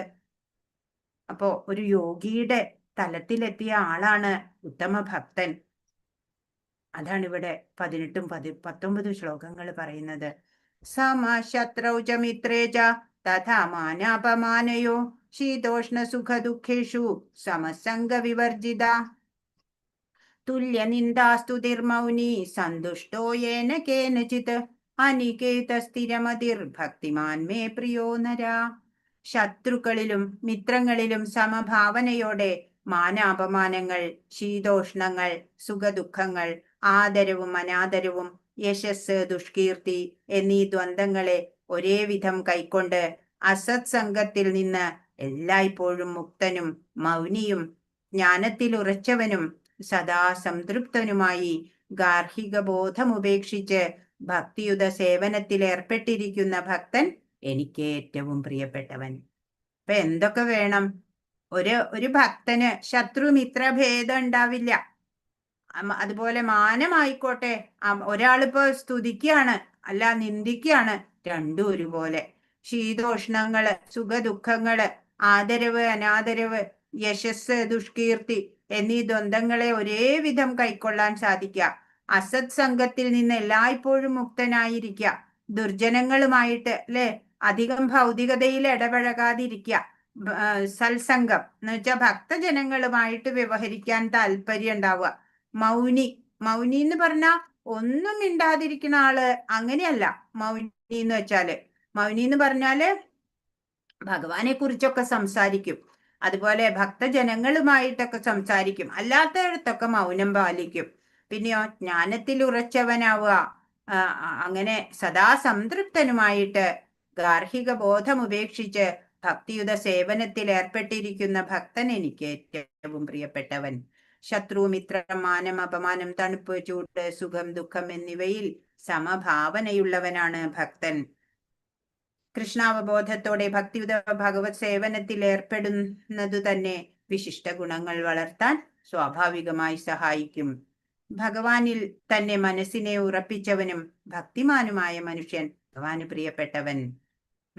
അപ്പൊ ആരൊക്കെയാണ് ഭഗവാന് പ്രിയപ്പെട്ടവനായിരിക്കണേന്ന് ഭഗവാൻ ഇവിടെ പറഞ്ഞു തന്നു അല്ലേ? ഇപ്പൊ ഒരു ഭക്തനായിട്ടുള്ള ഒരു ആചാര്യൻ ഇരുന്ന് ജപിച്ചോണ്ടിരിക്കുകയായിരുന്നു. നാമം ജപിച്ചോണ്ടിരിക്കണ വേളയില് ഗസ്റ്റ് വന്നു. അപ്പോഴും ശിഷ്യൻ വന്നിട്ട് പറഞ്ഞു, ഇന്നാരൊക്കെ വന്നിട്ടുണ്ട്, പ്രധാനപ്പെട്ട ആൾക്കാരൊക്കെ വന്നിട്ടുണ്ട്, അവരെ എങ്ങോട്ട് വിളിക്കട്ടെ എന്ന് ചോദിച്ചു. അപ്പൊ പറഞ്ഞു, വേണ്ട, ഞാനിപ്പോ ഭഗവാനുമായിട്ട് അസോസിയേറ്റ് ചെയ്യാണ്, ഭഗവാനിൽ മനസ്സുറപ്പിച്ച ഭക്തനാണ്, വേറെ ഒരു ഭൗതികതയിലും പിന്നീട് താല്പര്യം ഉണ്ടാവില്ല അല്ലെ? അപ്പൊ നമ്മള് എത്ര ജന്മം കഴിഞ്ഞിട്ടല്ലേ നമുക്കിപ്പൊ ഈ മനുഷ്യ ജന്മം കിട്ടിയിരിക്കണത് അറിയില്ല. എത്ര ജന്മം മലത്തിൽ കഴിഞ്ഞതും, എത്ര ജന്മം ജലത്തിൽ കഴിഞ്ഞതും, എത്ര ജന്മങ്ങൾ മണ്ണിൽ കഴിഞ്ഞതും, എത്ര ജന്മം മരങ്ങളായി നിന്നതും, എത്ര ജന്മം അരിച്ചു നടന്നതും, എത്ര ജന്മം മൃഗങ്ങൾ പശുക്കളായി, എത്ര ജന്മം പ്രയാസപ്പെട്ടിക്കാലം, അത്ര വന്നു പിറന്നു സുഹൃതത്താൽ. ജ്ഞാനപ്പാന നമുക്കറിയുന്നതാ, പൂന്താനത്തിന്റെ അല്ലെ? എത്രയോ ജന്മങ്ങള് ഈ അരിച്ചു നടക്കുന്ന മണ്ണിലെ ജീവികള്, ജലത്തിലെ ജീവികള്, മരങ്ങളായിട്ട് അങ്ങനെയൊക്കെ എത്ര നമ്മള് ജനിച്ചു മരിച്ചിട്ടാണ് ഇപ്പോഴും നമുക്കൊരു ഈ അമൂല്യമായിട്ടുള്ള ഈ ശ്രേഷ്ഠമായിട്ടുള്ള ഈ മനുഷ്യ ജന്മം കിട്ടിയിരിക്കണത്. ഇത് ഭഗവാനെ അറിയാനാണ് അല്ലെ? ഭഗവാന് വേണ്ടിയിട്ട് ഈ ജന്മം നമ്മള് നീക്കി വെക്കണം. അപ്പോഴാണ് നമുക്ക് പരിപൂർണത കിട്ടുക, നമ്മുടെ ജന്മം സഫലമാവുക. കൃഷ്ണനെ ഒരിക്കൽ കിട്ടിയാലുണ്ടല്ലോ പിന്നെ ഒരിക്കലും ഭഗവാൻ നമ്മളെ വിടില്ല. അതാ കൃഷ്ണന്റെ ഗുണം. ഈ ജീവിതത്തിലും ഇനി എത്ര ജീവിതം ഉണ്ടെങ്കിലും പിന്നെ ഭഗവാൻ നമ്മളെ വിടില്ല. നമ്മുടെ ഹൃദയം കവരുകയാണ് ചെയ്യണത്. ഒരിക്കൽ കവർന്നാലുണ്ടല്ലോ പിന്നെ റിട്ടേൺ പോളിസി ഇല്ല അവിടെ. ഭൂതം പിടിച്ചാൽ പോലും ചിലപ്പോ പിടിവിടും, പക്ഷേ കൃഷ്ണൻ നമ്മളെ പിന്നെ വിടില്ല എന്നാണ്. അപ്പോ അത്ര നമ്മൾ ഒരിക്കലും ഭഗവാനെ ഒന്ന് പ്രാപിക്കാൻ ശ്രമിക്കുവോ, അത്രേ വേണ്ടൂ. സാധന അനുഷ്ഠിക്കുന്നവരൊക്കെ എനിക്ക് പ്രിയപ്പെട്ടവനാണ് എന്ന് 20ാമത്തെ ശ്ലോകത്തില് പറയാണ് ഭഗവാൻ. 20ാമത്തെ ശ്ലോകം ഇവിടെ കൊടുത്തിട്ടില്ല. യേതു ധർമ്മ്യാമൃതമിതം യഥോക്തം പര്യുപാസതേ ശ്രദ്ധധാനാമത്പരമാ ഭക്താസ്തേ അതീവ മേ പ്രിയ. നാശരഹിതമായ ഈ ഭക്തിയുത സേവന മാർഗം പിന്തുടർന്ന് എന്നെ പരമലക്ഷ്യമാക്കിക്കൊണ്ട് വിശ്വാസത്തോടുകൂടി പൂർണ്ണമായും എന്നിൽ മുഴുകുന്നവർ എനിക്ക് ഏറ്റവും പ്രിയപ്പെട്ടവൻ. അപ്പൊ ആരൊക്കെയാണ് ഭഗവാന് ഏറ്റവും പ്രിയപ്പെട്ടവര്? ഇപ്പോ ഈ ഭക്തിയുത മാർഗം എന്ന് പറഞ്ഞാല് അത് നാശമില്ലാത്ത മാർഗാണ്. ആ മാർഗം, ഭക്തിയുത സേവന മാർഗം പിന്തുടർന്നിട്ട് ഭഗവാൻ തന്നെയാണ് എൻ്റെ പരമലക്ഷ്യം എന്നുള്ള ആ ഉറപ്പ്, ദൃഢനിശ്ചയത്തോടു കൂടിയിട്ട് പൂർണ്ണമായും മനസ്സ് ഭഗവാനിൽ ഉറപ്പിച്ചു കൊണ്ടിട്ട് മുന്നേറുന്നവര്, അങ്ങനെയുള്ള ഭക്തര് ഭഗവാൻ ഏറ്റവും പ്രിയരാണ് എന്നാണ്. അപ്പോ അങ്ങനെയുള്ളവര് തനിക്ക് വേണ്ടി अपने प्रति, दूसरों के प्रति, समाज के प्रति, ഭഗവാൻ के प्रति അല്ലെ, എല്ലാം ഭഗവാന് വേണ്ടിയിട്ടാണ്. ഇപ്പൊ ജനങ്ങളോടൊരു ഉപേക്ഷ അവർക്ക് ഉണ്ടാവില്ല. ഭഗവാനെ കുറിച്ച് മാത്രമാണ് അവർക്ക് പറയാനുള്ളൂ. അവർക്ക് ദേഷ്യമില്ല, മിത്ര ശത്രു ഭാവങ്ങളില്ല. സംഭവിക്കുന്നതൊക്കെ ഭഗവത് പ്രസാദമാണ്. ഏത് പരിതസ്ഥിതിയിലും ഭഗവാനെ കൈവിടില്ല. അങ്ങനെയുള്ള ഉത്തമ ഭക്തര് പരമപുരുഷനെ പ്രാപിക്കുന്നതിനും ആത്മസാക്ഷാത്കാരത്തിനുമുള്ള ഒരേ ഒരു മാർഗം എന്താണ്? ഭക്തിയുത സേവന മാർഗമാണ്, സംശയമില്ല. അതാണ് ഈ ഭക്തി യോഗം എന്നുള്ള അധ്യായത്തിലൂടെ നമുക്ക് ഭഗവാൻ പറഞ്ഞു തരണത്. ഓ, നമുക്ക് എങ്ങനെയാണ് ഭക്തി, കൃഷ്ണഭക്തി എങ്ങനെയാ കിട്ടുക? നമ്മൾ പറഞ്ഞു, രാധാറാണിയുടെ പറഞ്ഞപ്പോ നമ്മൾ പറഞ്ഞു, സത്യം സത്യം പുനഃസത്യം സത്യമേവ പുനഃ പുനഃ ബിനാ രാധാ പ്രസാദേന മത്പ്രസാദോ ന ലഭ്യത്തെ. അല്ലേ? രാധാറാണിയെയും നമ്മൾ ആരാധിക്കണം. ആ രാധാറാണി റെക്കമെൻഡ് ചെയ്യണം. അപ്പോഴാണ് നമുക്ക് കൃഷ്ണ പ്രേമം കിട്ടുള്ളൂ, കൃഷ്ണഭക്തി, ഭഗവാന്റെ അനുഗ്രഹം എങ്ങനെയാ നമുക്ക് കിട്ടുക? അല്ലേ? അപ്പോ അങ്ങനെ ഉള്ള ഒരു ഭക്തന്റെ എല്ലാ യോഗക്ഷേമവും ഭഗവാൻ ഏറ്റെടുക്കും എന്നാണ്. ഈ ഭക്തി യോഗം എന്നുള്ള 20 ശ്ലോകം മാത്രമുള്ള അധ്യായം അതിവിടെ അവസാനിക്കുകയാണ്.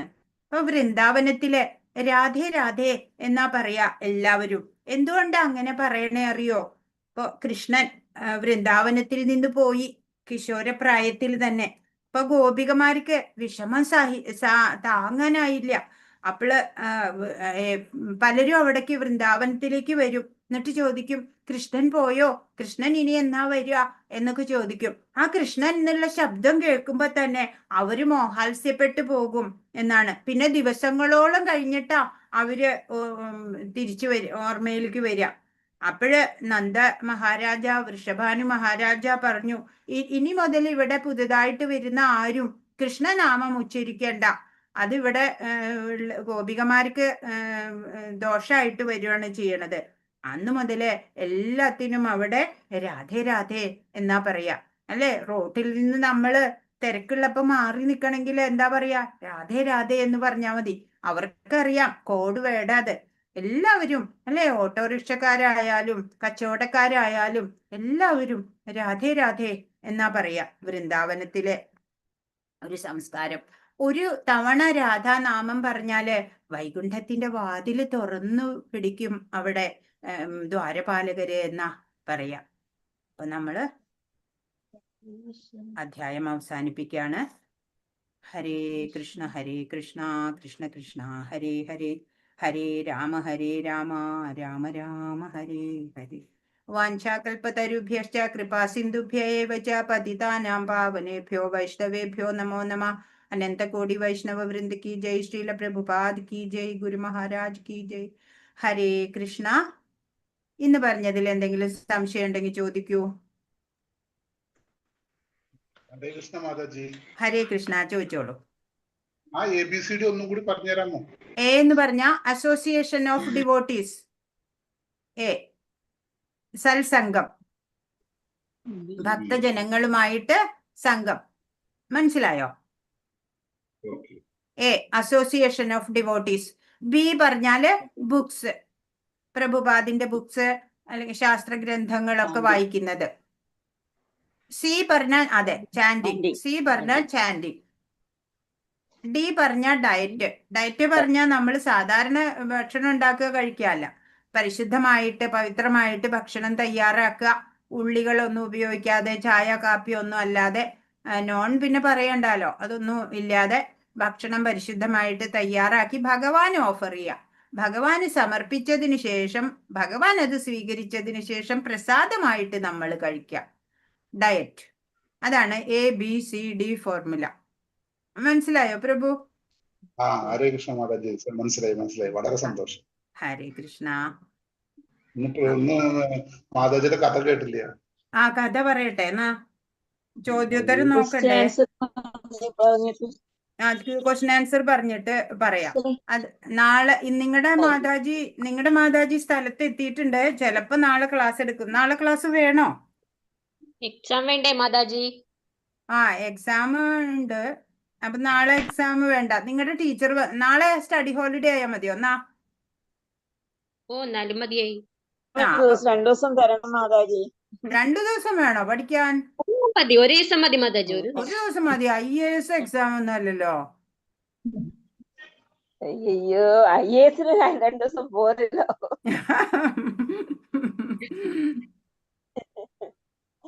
അപ്പൊ നാളെ ക്ലാസ് വേണ്ട. നാളെ ഇരുന്ന് പഠിച്ചോളൂ. മൺഡേ നിങ്ങളുടെ മാതാജി വരും. ഇപ്പൊ ക്വസ്റ്റ്യൻ ആൻസർ നോക്കൂ. ക്വസ്റ്റ്യൻ ആൻസർ നോക്കിയിട്ട് യോഗത്തിൽ പിന്നെ പൂർണ്ണത കൈവരിക്കുന്നവർ ആരാണ്? ആരാ? ഭഗവാനെ വ്യക്തിരൂപത്തിൽ മനസ്സിനെ ഏകാഗ്രീകരിച്ച് ഭക്തിശ്രദ്ധകളോടെ ആരാധിക്കുന്നവരാണ് യോഗത്തിൽ പൂർണ്ണത കൈവരിച്ചവർ. എല്ലാവരും നോട്ട് ചെയ്യണം കേട്ടോ ആൻസേഴ്സ്. ശ്ലോകം 2 മറ്റേ യഥാരൂപത്തിലെ പേജ് 634 കിടപ്പുണ്ട്. ഭഗവാനെ വ്യക്തിരൂപത്തിൽ മനസ്സിനെ ഏകാഗ്രീകരിച്ച് ഭക്തി ശ്രദ്ധകളോടെ ആരാധിക്കുന്നവരാണ് യോഗത്തിൽ പൂർണ്ണത കൈവരിക്കുന്നത്. അടുത്തത് പറഞ്ഞോളൂ. അർച്ചന വിഗ്രഹം കൊണ്ട് എന്താണ് ഉദ്ദേശിക്കുന്നത്? അംഗീകൃതമായ പ്രാതിനിധ്യമുള്ള ഒരു വിഗ്രഹ രൂപം ഈശ്വരനുണ്ട്. അതിനെ അർച്ചന വിഗ്രഹം എന്ന് പറയുന്നത്. ഈ വിഗ്രഹം ദിവ്യ പുരുഷോത്തമന്റെ അവതാരമാണ്. അതെ, നാളെ ശ്രീകൃഷ്ണ ജയന്തിയാ മാതാജി. അതെ അതെ. കേരളത്തിലൊക്കെ നോർത്ത് ഇന്ത്യയിലത്തെ കഴിഞ്ഞ മാസം കഴിഞ്ഞു. അറിഞ്ഞു. അടുത്ത ചോദ്യം. മൂന്നാമത്തെ ഭഗവാനെ ഭക്തിയിലൂടെ എങ്ങനെ പ്രാപിക്കാം എന്ന് 8 മുതൽ 12 വരെയുള്ള ശ്ലോകത്തിൽ പറയുന്നു. അതിൽ 8 പറയുന്നത് പരമദിവ്യോത്തമ പുരുഷനായ ഭഗവാനിൽ മനസ്സുറപ്പിച്ച് ബുദ്ധിയെ വ്യാപരിപ്പിക്കാൻ അപ്രകാരം എല്ലായ്പ്പോഴും എന്നിൽ തന്നെ സംശയമില്ലാതെ വാഴും. 9-ാമത്തതിൽ പറയുന്നത് എന്നിൽ മനസ്സുറപ്പിച്ച് നിർത്താൻ നിനക്ക് കഴിയുന്നില്ല എങ്കിൽ ഭക്തിയോഗത്തിന്റെ നിബന്ധനകൾ അനുഷ്ഠിച്ചുകൊണ്ട് എന്നെ പ്രാപിക്കാനുള്ള ആഗ്രഹം വളർത്തുക. 3-ാമത്തത് ഭക്തിയോഗത്തിന് വേണ്ട നിബന്ധനകൾ അനുഷ്ഠിക്കാൻ നിനക്ക് കഴിവില്ലെങ്കിൽ എനിക്ക് വേണ്ടി പ്രവർത്തനം, അത് കർമ്മയോഗം, പ്രവർത്തിക്കുവാൻ ശ്രമിക്കുക. എനിക്കായി പ്രവർത്തിക്കുന്നത് കൊണ്ട് തന്നെ നീ പരിപൂർണതയിലെത്തും. 11-ാമത്തതില് എന്നെ കുറിച്ചുള്ള ബോധത്തോടുകൂടി പ്രവർത്തിക്കാൻ നിനക്ക് കഴിയുന്നില്ലെങ്കിൽ സർവ കർമ്മഫലങ്ങൾ, അത് ത്യാഗമാണ്, സർവ കർമ്മഫലങ്ങളെയും ത്യജിച്ച് ആത്മസ്ഥിതനായി തീരാൻ ശ്രമിക്കുക. 12-ാമത്തത് ത്യാഗവും ധ്യാനവുമാണ്. നിനക്കത് പരിശീലിക്കാൻ സാധ്യമല്ലെങ്കിൽ ജ്ഞാനയോഗമാണ്, ജ്ഞാനാർജനത്തിന് ശ്രമിക്കുക. ജ്ഞാനത്തെക്കാൾ ശ്രേഷ്ഠമാണ് ധ്യാനം. ആ ധ്യാനത്തെക്കാൾ വിശിഷ്ടമത്രേ കർമ്മഫലങ്ങളെ ത്യജിക്കൽ. എന്തെന്നാൽ ത്യാഗത്തിൽ മനഃശാന്തി ലഭിക്കുന്നു. അതെ, അതൊക്കെ ആ ശ്ലോകങ്ങളില്, അതായത് ശ്ലോകങ്ങളിൽ ആദ്യം പറഞ്ഞു ബുദ്ധിയോഗം, പിന്നെ ഭക്തിയോഗം, കർമ്മയോഗം, പിന്നെ ജ്ഞാനാർജനം, കർമ്മഫല ത്യാഗം. ഇതിലൂടെ പല വഴികൾ പറഞ്ഞു തന്നു. ഇതിലൂടെയൊക്കെ നിങ്ങൾക്ക് എന്നെ പ്രാപിക്കാം എന്ന് ഭഗവാൻ പറഞ്ഞു തരുന്നുണ്ട്. അടുത്തത്. ഇത്രയേ ഉള്ളൂ. അപ്പൊ നമുക്ക് ഭഗവാന്റെ ഏറ്റവും ഉത്തമ ഭക്തനും സന്തത സഹചാരിയുമായിരുന്ന ഉദ്ധവരെ പറ്റിയിട്ട് ഇന്ന് പറയാം. ശ്രീമദ് ഭാഗവതത്തില് ഉദ്ധവരെ കുറിച്ചൊക്കെ ഉണ്ട്. ഉദ്ധവ ഗീത തന്നെ ഉണ്ട്. ഉദ്ധവർക്ക് ഭഗവാൻ കൊടുക്കുന്ന ഉപദേശമാണ്. ഭഗവാന്റെ ധാമപ്രവേശനത്തിന് മുമ്പ് ഭഗവാൻ ഇവിടെ ത്യജിക്കുന്നത് വേളയില് ഉദ്ധവർക്ക് കൊടുക്കുന്നതാണ് ഉദ്ധവഗീത. ഇപ്പൊ നമ്മൾ ഉദ്ധവഗീതയല്ല പറയണത്, ഉദ്ധവരെ കുറിച്ചിട്ട് നമുക്ക് പറയാം. അപ്പോ ഭഗവാന്റെ സുഹൃത്താണ് ഉദ്ധവര്. മധുരയിലെ മന്ത്രിയാണ്. അപ്പോ ഒരു ദിവസം ഇങ്ങനെ അവര് ഇരുന്ന് സല്ലാപം ചെയ്യാം രണ്ടുപേരും. അപ്പൊ പറയാ, കൃഷ്ണൻ പറഞ്ഞു, ഉദ്ധവ തന്നോട് എനിക്ക് എത്ര ഇഷ്ടാണെന്നോ എന്ന് ചോദിച്ചു. അപ്പൊ ഉദ്ധവര് പറഞ്ഞു, ശരി ശരി ശരി, ഹരേ കൃഷ്ണ. അപ്പൊ ഉദ്ധവര് പറഞ്ഞു, അങ്ങ് തന്നെ പറയൂ അങ്ങേക്ക് എന്നോട് എത്ര ഇഷ്ടമുണ്ടെന്ന് എന്ന്. അപ്പോ കൃഷ്ണൻ പറഞ്ഞു, അങ്ങയോട് എനിക്ക് എത്ര ഇഷ്ടമാണോ അത്രയ്ക്ക് എനിക്ക് ബ്രഹ്മാവിനോട് ഇഷ്ടമില്ല എന്ന് പറഞ്ഞു. അപ്പൊ ഉദ്ധവര് ചോദിച്ചു, അപ്പൊ ശിവനോടോ? എന്നാ ശങ്കര, ഇല്ലില്ല, എനിക്ക് ശിവനോട് തന്നോടുള്ള അത്രയ്ക്കൊന്നും ഇഷ്ടമില്ല. അങ്ങനെയെങ്കിൽ സംഘർഷണേട്ടനോടോ എന്ന് ചോദിച്ചു. ഇല്ല, സംഘർഷണേട്ടനോടും എനിക്ക് അത്രയ്ക്ക് ഇഷ്ടമില്ല. അപ്പൊ ചെവിയിൽ വന്നിട്ട് ചോദിച്ചു, എന്നാലും ലക്ഷ്മിയോട് എന്ന് ചോദിച്ചു. അപ്പോ കൃഷ്ണൻ ചുറ്റും നോക്കി, ലക്ഷ്മി അവിടെ ഒന്നും ഇല്ല എന്ന് ഉറപ്പ് വരുത്തിയിട്ട് പറഞ്ഞു, എന്നാച്ചാ ശ്രീ, ഇല്ലില്ല, ലക്ഷ്മിയോട് എനിക്ക് അത്രയൊന്നും ഇഷ്ടമില്ല, അത്രയ്ക്ക് എനിക്ക് അങ്ങയെ ഇഷ്ടാണ് എന്ന് പറഞ്ഞു. അപ്പൊ എന്താ കാരണം? ഉദ്ധവർക്ക് ഭക്തിയുണ്ട്, അറിവുണ്ട്, രണ്ടും വേണം. വൃഷ്ണീനാം പ്രവരോ മന്ത്രി കൃഷ്ണസ്യ ദയിതാ സഖ ശിഷ്യോ ബൃഹസ്പതേ സാക്ഷാത് ഉദ്ധവോ ബുദ്ധിസത്തമ എന്നാണ് അപ്പോ ഉദ്ധവര് കൃഷ്ണന്റെ മന്ത്രിയാണ് അല്ലെ, വൃഷ്ണി കുലത്തിന്റെ കൃഷ്ണന്റെ ദയിത സഖാവാണ്, ബൃഹസ്പതി ശിഷ്യനാണ് അല്ലെ, ബുദ്ധിസത്തമനാണ്. അപ്പോ ഭഗവാൻ ഒന്ന് കണ്ണനക്കിയാ മതി, അതിന്റെ അർത്ഥം ഉദ്ധവർക്ക് മനസ്സിലാക്കാനുള്ള ബുദ്ധിയുണ്ട്. ഇപ്പൊ ഭഗവാന്റെ കൂടെ തന്നെയാ എപ്പോഴും. ഒരിക്കല് കൃഷ്ണൻ ഇങ്ങനെ മ്ലാനവദനായിട്ട് ഇരിക്കണ കണ്ട് ഉദ്ധവര് ചോദിക്കുക, എന്താ കൃഷ്ണ ആലോചിക്കണേ എന്ന്. അപ്പോ എന്താണെന്ന് അങ്ങ് തന്നെ പറയൂ എന്ന് ഉദ്ധവരോട് കൃഷ്ണൻ പറഞ്ഞു, വൃന്ദാവനത്തെ കുറിച്ചായിരിക്കും. അമ്മയുടെ അച്ഛന്റെയും ഒക്കെ അടുത്തുനിന്ന് പോന്നതല്ലേ, ഗോകുലത്തിലെ പശുക്കുട്ടികള്, ഗോപികമാര്, ഇവരെ കുറിച്ചൊക്കെ ആലോചിച്ചല്ലേ വിഷമം? അതെ എന്ന് പറഞ്ഞു. അപ്പൊ ഉദ്ധവര് പറഞ്ഞു, എന്നാ ഒരു കാര്യം ചെയ്യൂ, കൃഷ്ണൻ അവിടെ പോയിട്ട് ഒരു 3 മാസം അവിടെ നിന്നോളൂ, എന്നിട്ട് വന്നാ മതി. ഞാനിവിടെ ഉണ്ടല്ലോ മന്ത്രിയായിട്ട്, ഞാൻ എല്ലാ കാര്യവും നോക്കിക്കോളാം. അപ്പോഴോ പിന്നെയും തിരിച്ചു വരണ്ടേ? കൃഷ്ണൻ ചോദിച്ചു. അപ്പോഴും അവര് കരയില്ലേ? എന്നാ പിന്നെ ഒരു 3 മാസം കൂടെ നിന്നോളൂ എന്ന് പറയാണ്. അങ്ങനെ പറ്റുമോ ഉദ്ധവരെ? ആത്യന്തികമായിട്ട് ദുഃഖം തീരാൻ എന്താ ചെയ്യണ്ടേ? എപ്പോഴും സമാധാനം വേണ്ടേ എന്ന് ചോദിച്ചു. അപ്പോ അങ്ങ് ബൃഹസ്പതിയുടെ ശിഷ്യനൊക്കെ അല്ലേ, അങ്ങ് പറയൂ എന്താ ഇതിനൊരു സൊല്യൂഷൻ എന്ന്. അപ്പോ ഉദ്ധവര് പറഞ്ഞു, അത് പിന്നെ സംശയമില്ല, ആത്മജ്ഞാനം കൊണ്ട് തന്നെ പറ്റുള്ളൂ. എന്നാ പിന്നെ ഞാനല്ല പോകേണ്ടത്, ഒരു 3 മാസം ഉദ്ധവര് പോയി അവിടെ നിൽക്കൂ, എന്നിട്ട് അവർക്ക് ജ്ഞാനമൊക്കെ ഉപദേശിക്കൂ എന്ന് പറയാണ്. അച്ഛനമ്മമാർക്കും ഗോപികമാർക്കും ഉള്ള സന്ദേശം അറിയിക്കണം എന്ന് പറഞ്ഞ് അതൊക്കെ കൊടുത്തു. ഗോപികമാരുണ്ടല്ലോ, അവരെ ശ്രദ്ധിക്കണം, അവര് സാധാരണ സ്ത്രീകളല്ല, എനിക്ക് വേണ്ടി എന്തും ത്യജിക്കും അവര്, എനിക്കായിട്ട് ലോകമര്യാദകൾ പോലും വെടിഞ്ഞവരാ, അവരെ ശ്രദ്ധിക്കണം. അങ്ങനെ ഉദ്ധവര് വൃന്ദാവനത്തിലെത്തുകയാണ്. നന്ദഗോപര് സ്വീകരിച്ചു. ആദ്യം അവിടെയാ പോയെ, കൃഷ്ണന്റെ കൂട്ടുകാരനല്ലേ, കൃഷ്ണനെ പോലെ തന്നെ കണക്കാക്കി. സംസാരം ഒന്നുമില്ല കൃഷ്ണൻ പോയ പിന്നെ അവര്, കളിയില്ല, ചിരിയില്ല, ഒന്നുമില്ല. ഇപ്പൊ പറഞ്ഞു, അങ്ങ് വന്ന കാരണത്താലെ യശോദ ഇപ്പൊ അടുക്കളയിൽ കയറി, അതല്ലെങ്കിലോ അതുപോലും ഇല്ല ഇവിടെ, കൃഷ്ണൻ മകനാണ് എന്ന് ഇത്രയും കാലം കണക്കാക്കി. ഇതിപ്പോഴാ മനസ്സിലായതല്ലേ? ഗോപന്മാര് വന്നിട്ട് ചോദിക്കും, കൃഷ്ണൻ എന്നാ വരിക എന്ന്. അപ്പൊ പണ്ട് ഞാൻ അച്ഛനാണ് എന്ന് പറയായിരുന്നു, ഇപ്പോഴോ ഒന്നുമില്ല. കാളിന്തിയിൽ കുളിക്കാൻ പോയാല് കാളിയ മർദ്ദനം ഓർമ്മ വരും, അതുകൊണ്ട് ഇപ്പൊ കുളിമുറിയിലാ കുളി. നമസ്കരിക്കുമ്പോ ഓർമ്മ വരും, കൃഷ്ണൻ വന്ന് പുറത്ത് കയറിയിട്ട് ആന കളിക്കോ അച്ഛാ എന്ന് പറയും. ഊണിന് ഉരുള ഉരുട്ടുമ്പോഴ് അച്ഛാ എനിക്ക് എന്ന് പറഞ്ഞു വരും. അങ്ങനെ അപ്പൊ ഇപ്പൊ ഒന്നും കർമ്മങ്ങളൊന്നും ഇവിടെ നടക്കണില്ല എന്ന് പറഞ്ഞപ്പോ ഉദ്ധവർക്ക് ഓർമ്മ വരികയാണ്, ബൃഹസ്പതി തന്റെ ഗുരു പറഞ്ഞു തന്നത്, ഭഗവത് സ്മരണ കൊണ്ട് മറ്റെല്ലാ കർമ്മങ്ങളും ഇല്ലാണ്ടാവണം. കഷണ്ടിക്കാരന്റെ മുടി പോലെ എന്നാ പറയാ, നമ്മൾ പിടിച്ചു പറിച്ചിട്ടല്ല, തനിയെ പോകണം. അതുപോലെ മറ്റുള്ള ഭൗതിക കാര്യങ്ങളൊക്കെ വിസ്മരിക്കപ്പെടണം, ഭഗവാനെ മാത്രം ഓർക്കാൻ സാധിക്കണം. പറയാണ് നന്ദഗോപര്, എന്റെ കാര്യം പോട്ടെ, യശോദയുടെ കാര്യം നോക്കൂ. അവളുടെ വിചാരം ഉണ്ടല്ലോ, കൃഷ്ണനെ അന്ന് ഉരലിൽ കെട്ടിയിട്ടില്ലേ, അതുകൊണ്ട് പിണങ്ങിപ്പോയി എന്നാ. എങ്ങനെ ഞാൻ അവളെ പറഞ്ഞ് സമാധാനിപ്പിക്കണ്ടേ? അങ്ങനെ യശോദ ഉദ്ധവരെ കൂട്ടിക്കൊണ്ട് ഒരു മുറിയുടെ വാതിൽക്കൽ ചെല്ലാണ്. കൃഷ്ണൻ വന്നാലേ തുറക്കുള്ളൂ പറഞ്ഞിട്ട് അടച്ച റൂമാ. അപ്പൊ കൃഷ്ണനെ പോലെ കണക്കാക്കിയിട്ട് ഉദ്ധവർക്ക് കാണിച്ചു കൊടുക്കാണ്. എന്താ അവിടെ കാണണേ? പൊട്ടിയ കലങ്ങള്, കൃഷ്ണനെ കെട്ടിയ ഉരല്, കയറ്, കൃഷ്ണന്റെ വേണു, ഉറക്കത്തില് പോലും താഴെ വെക്കാത്ത ഓടക്കുഴല് മറന്നതാണോ അതോ എടുക്കാതിരുന്നതോ അറിയില്ല. എല്ലാം കണ്ട ഉദ്ധവര് തൊഴുതങ്ങോട്ട് നമസ്കരിച്ചു. ഇങ്ങനെ ഒരു അച്ഛനെയും അമ്മയും ഞാൻ ഈ ലോകത്ത് കണ്ടിട്ടില്ല. നിങ്ങളാണ് ഈ ലോകത്തിൽ വെച്ച് ഏറ്റവും ഭാഗ്യവാന്മാര്. എന്തിനാ ഭഗവാൻ അവിടുന്ന് ഇങ്ങോട്ട് വന്നത് എന്ന് ഞാൻ ചിന്തിക്കാറുണ്ട്. നിങ്ങളെപ്പോലുള്ള ഒരു അച്ഛനെയും അമ്മയും കിട്ടാനായിട്ട് തന്നെയാണ്.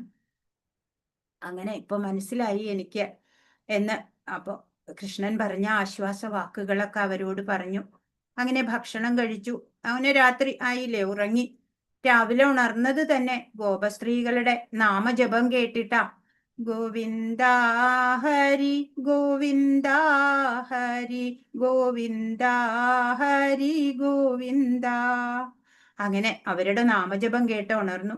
അങ്ങനെ പാലും തൈരും ഒക്കെ വെണ്ണയൊക്കെ വിക്കലല്ലേ അവരുടെ ഗോപികമാരുടെ ജോലി. പക്ഷെ അവര് അതല്ല പേര് പറയാ. ഗോവിന്ദ ദാമോദര മാധവേദി എന്ന് പറഞ്ഞ, മാധവ എന്ന് പറഞ്ഞ വെണ്ണയാ, ഗോവിന്ദ എന്ന് പറഞ്ഞ പാല് വേണോന്നാ, ദാമോദര എന്ന് പറഞ്ഞ തൈര് വേണോ, അങ്ങനെയാ. വൃന്ദാവനത്തിലെ എല്ലാ ഭാഷകളാ അത്. രാധേ രാധേ എന്ന് പറയണ പോലെ. ഇപ്പൊ കൃഷ്ണന്റെ രൂപം മാത്ര മധുരയിൽ പോയിട്ടുള്ളൂ, നാമമൊക്കെ വൃന്ദാവനത്തിൽ തന്നെയാണ്. അങ്ങനെ വിശ്വസിക്കാനാ ഗോപികമാർക്ക് ഇഷ്ടം. പോയത് വേറെ ആരോ ആണ്. നമ്മുടെ കൃഷ്ണൻ മാമനെ ഒന്നും കൊല്ലില്ല, അത് വേറെ ആരോ ആണ് എന്ന് പറയാ അവര്. ഉദ്ധവരാണെങ്കിലോ ഭഗവാനെ മാത്രം മനസ്സിൽ വിചാരിച്ചിട്ട് ഭഗവാൻ അഴിച്ചു വെച്ച ചേലയാ ധരിക്ക, ഭഗവാൻ കഴിച്ച് ബാക്കി ഭക്ഷണ കഴിക്ക. അതുപോലെ ഭഗവാൻ മാറ്റിവെച്ച മാല ധരിച്ച് ഉപേക്ഷിച്ച മാലയാണ് ധരിക്കുക. അങ്ങനെ ഇപ്പൊ ഏതാണ്ടൊക്കെ ഭഗവാനെ പോലെ തന്നെ ആയിട്ടുണ്ട്. അപ്പോ അവിടെ നിൽക്കുമ്പോൾ നന്ദഗോപരുടെ ഗൃഹത്തിന്റെ മുമ്പിൽ ഒരു രഥം നിൽക്കുന്നുണ്ട്. അവിടെ കൃഷ്ണനെ പോലെ ഒരാള് നിൽക്കുന്ന കണ്ടിട്ട് ഗോപികമാര് കൃഷ്ണൻ വന്നു എന്ന് പറഞ്ഞിട്ട് ഓടി വരികയാണ്. അടുത്തെത്തിയപ്പോഴോ കൃഷ്ണനല്ല. താൻ ആരാടോ, ഞങ്ങളുടെ കൃഷ്ണന്റെ വേഷമൊക്കെ കേട്ടിട്ട് വന്നേക്കണേ എന്ന് ചോദിക്കുക.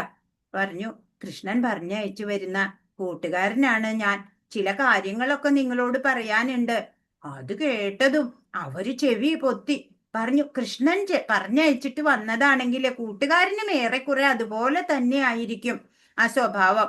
ഞങ്ങൾക്ക് കേൾക്കണ്ട. പഴങ്ങൾ തീർന്നാല് പക്ഷികൾ മരം വിട്ടു പോവും. പഠിപ്പ് കഴിഞ്ഞാലോ ഗുരുവിനെ വിട്ടു പോവും. തേൻ കുടിച്ചു കഴിഞ്ഞാല് പൂവിന്റെ കാര്യമൊന്നും പിന്നെ വണ്ടികൾ നോക്കാറില്ലല്ലോ. ഞങ്ങൾക്ക് കേൾക്കണ്ട. അങ്ങനെ നോക്കുമ്പോ രാധ ഒരു ഗോപിക അവിടെ ഇങ്ങനെ കണ്ണടച്ചിരിക്കുകയാണ് രാധാറാണി. ആ ഗോപികയുടെ പാദത്തിൽ ഒരു വണ്ട് വന്ന് വീഴ. അപ്പോ കൃഷ്ണൻ തന്നെ വണ്ടായിട്ട് വന്നു എന്ന് ഭക്തര് പറയുന്നുണ്ട്. ഭ്രമരഗീതം ഭാഗവതത്തില് ചോദിക്കുക, വണ്ടേ നീ കള്ളകൃഷ്ണന്റെ കൂട്ടുകാരനല്ലേ? അവിടെയുള്ള യുവതികളുടെ കഴുത്തിലെ മാലയിൽ ഇരുന്ന നീയെ ഞങ്ങളെ തൊടണ്ട. അങ്ങനെ അവര് പറഞ്ഞു ഒഴിഞ്ഞു. കൃഷ്ണനും ഉദ്ധവരും വണ്ടും എല്ലാം ഒരേ നിറ. കൃഷ്ണ കഥയാകുന്ന തേൻ കുടിക്കുന്ന ഉദ്ധവര്. അപ്പൊ കൃഷ്ണനെ പറ്റി ഒന്നും കേൾക്കണ്ട. അവന്റെ ഒരു അവതാരവും ശരിയല്ല. മര്യാദാ പുരുഷോത്തമനാ. ക്ഷത്രിയൻ രാമനായിട്ട് വന്നു. കാട്ടിലേക്ക് ഭാര്യയും കൊണ്ടുപോയി. നോക്കാൻ പറ്റിയില്ല. രാവണൻ വന്ന് തട്ടിക്കൊണ്ടുപോയി. എന്നാ പിന്നെ രാവണനെ അല്ലേ കൊല്ലണ്ടേ? അതല്ല, ഒരു വാനരനെ കൊന്നു. ബാലിയെ കൊന്നതാ പറയണേ.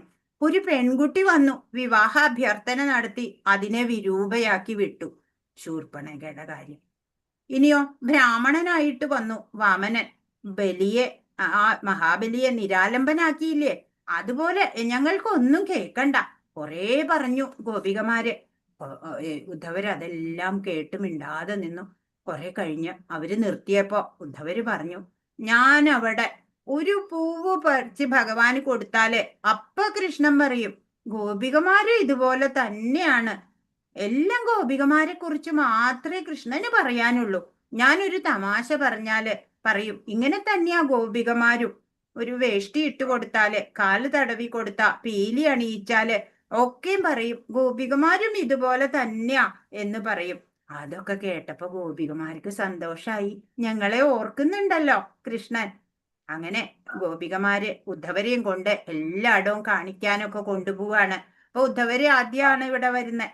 കാളിന്തി, ഗോവർദ്ധനം, അങ്ങനെ ഓരോ ലീലകൾ നടന്ന സ്ഥലങ്ങളൊക്കെ വിവരിച്ചു കൊടുത്തുകൊണ്ട് ഇങ്ങനെ കാണിക്കുകയാണ്. ആ സമയം അവരുടെ കണ്ണുകളിലുള്ള ആ തിളക്കം, അവരുടെ വിനയം, ശ്രദ്ധ, ഭക്തി എല്ലാം കണ്ടിട്ട് ഉദ്ധവർക്ക് എന്താ അവരുടെ ഭക്തിയുടെ ആ ഔന്നത്യം മനസ്സിലായി. ഉദ്ധവർക്ക് ഇവരോളം ഭക്തി ആർക്കും ഇല്ല. അവരുടെ പാദ നമസ്കാരം ചെയ്യാൻ പറഞ്ഞു അവരോട്. നിങ്ങളൊന്ന് ഒരുമിച്ച് നിൽക്കൂ, നിങ്ങളുടെ കാൽക്കലൊന്ന് ഞാൻ നമസ്കരിക്കട്ടെ. ഞാൻ നിങ്ങളെ തൊട്ട് അശുദ്ധാക്കില്ല. ആ പാദരേണു ഒന്ന് എന്റെ ശിരസിൽ അണിയാൻ അനുവദിക്കൂ എന്ന് പറയാണ്.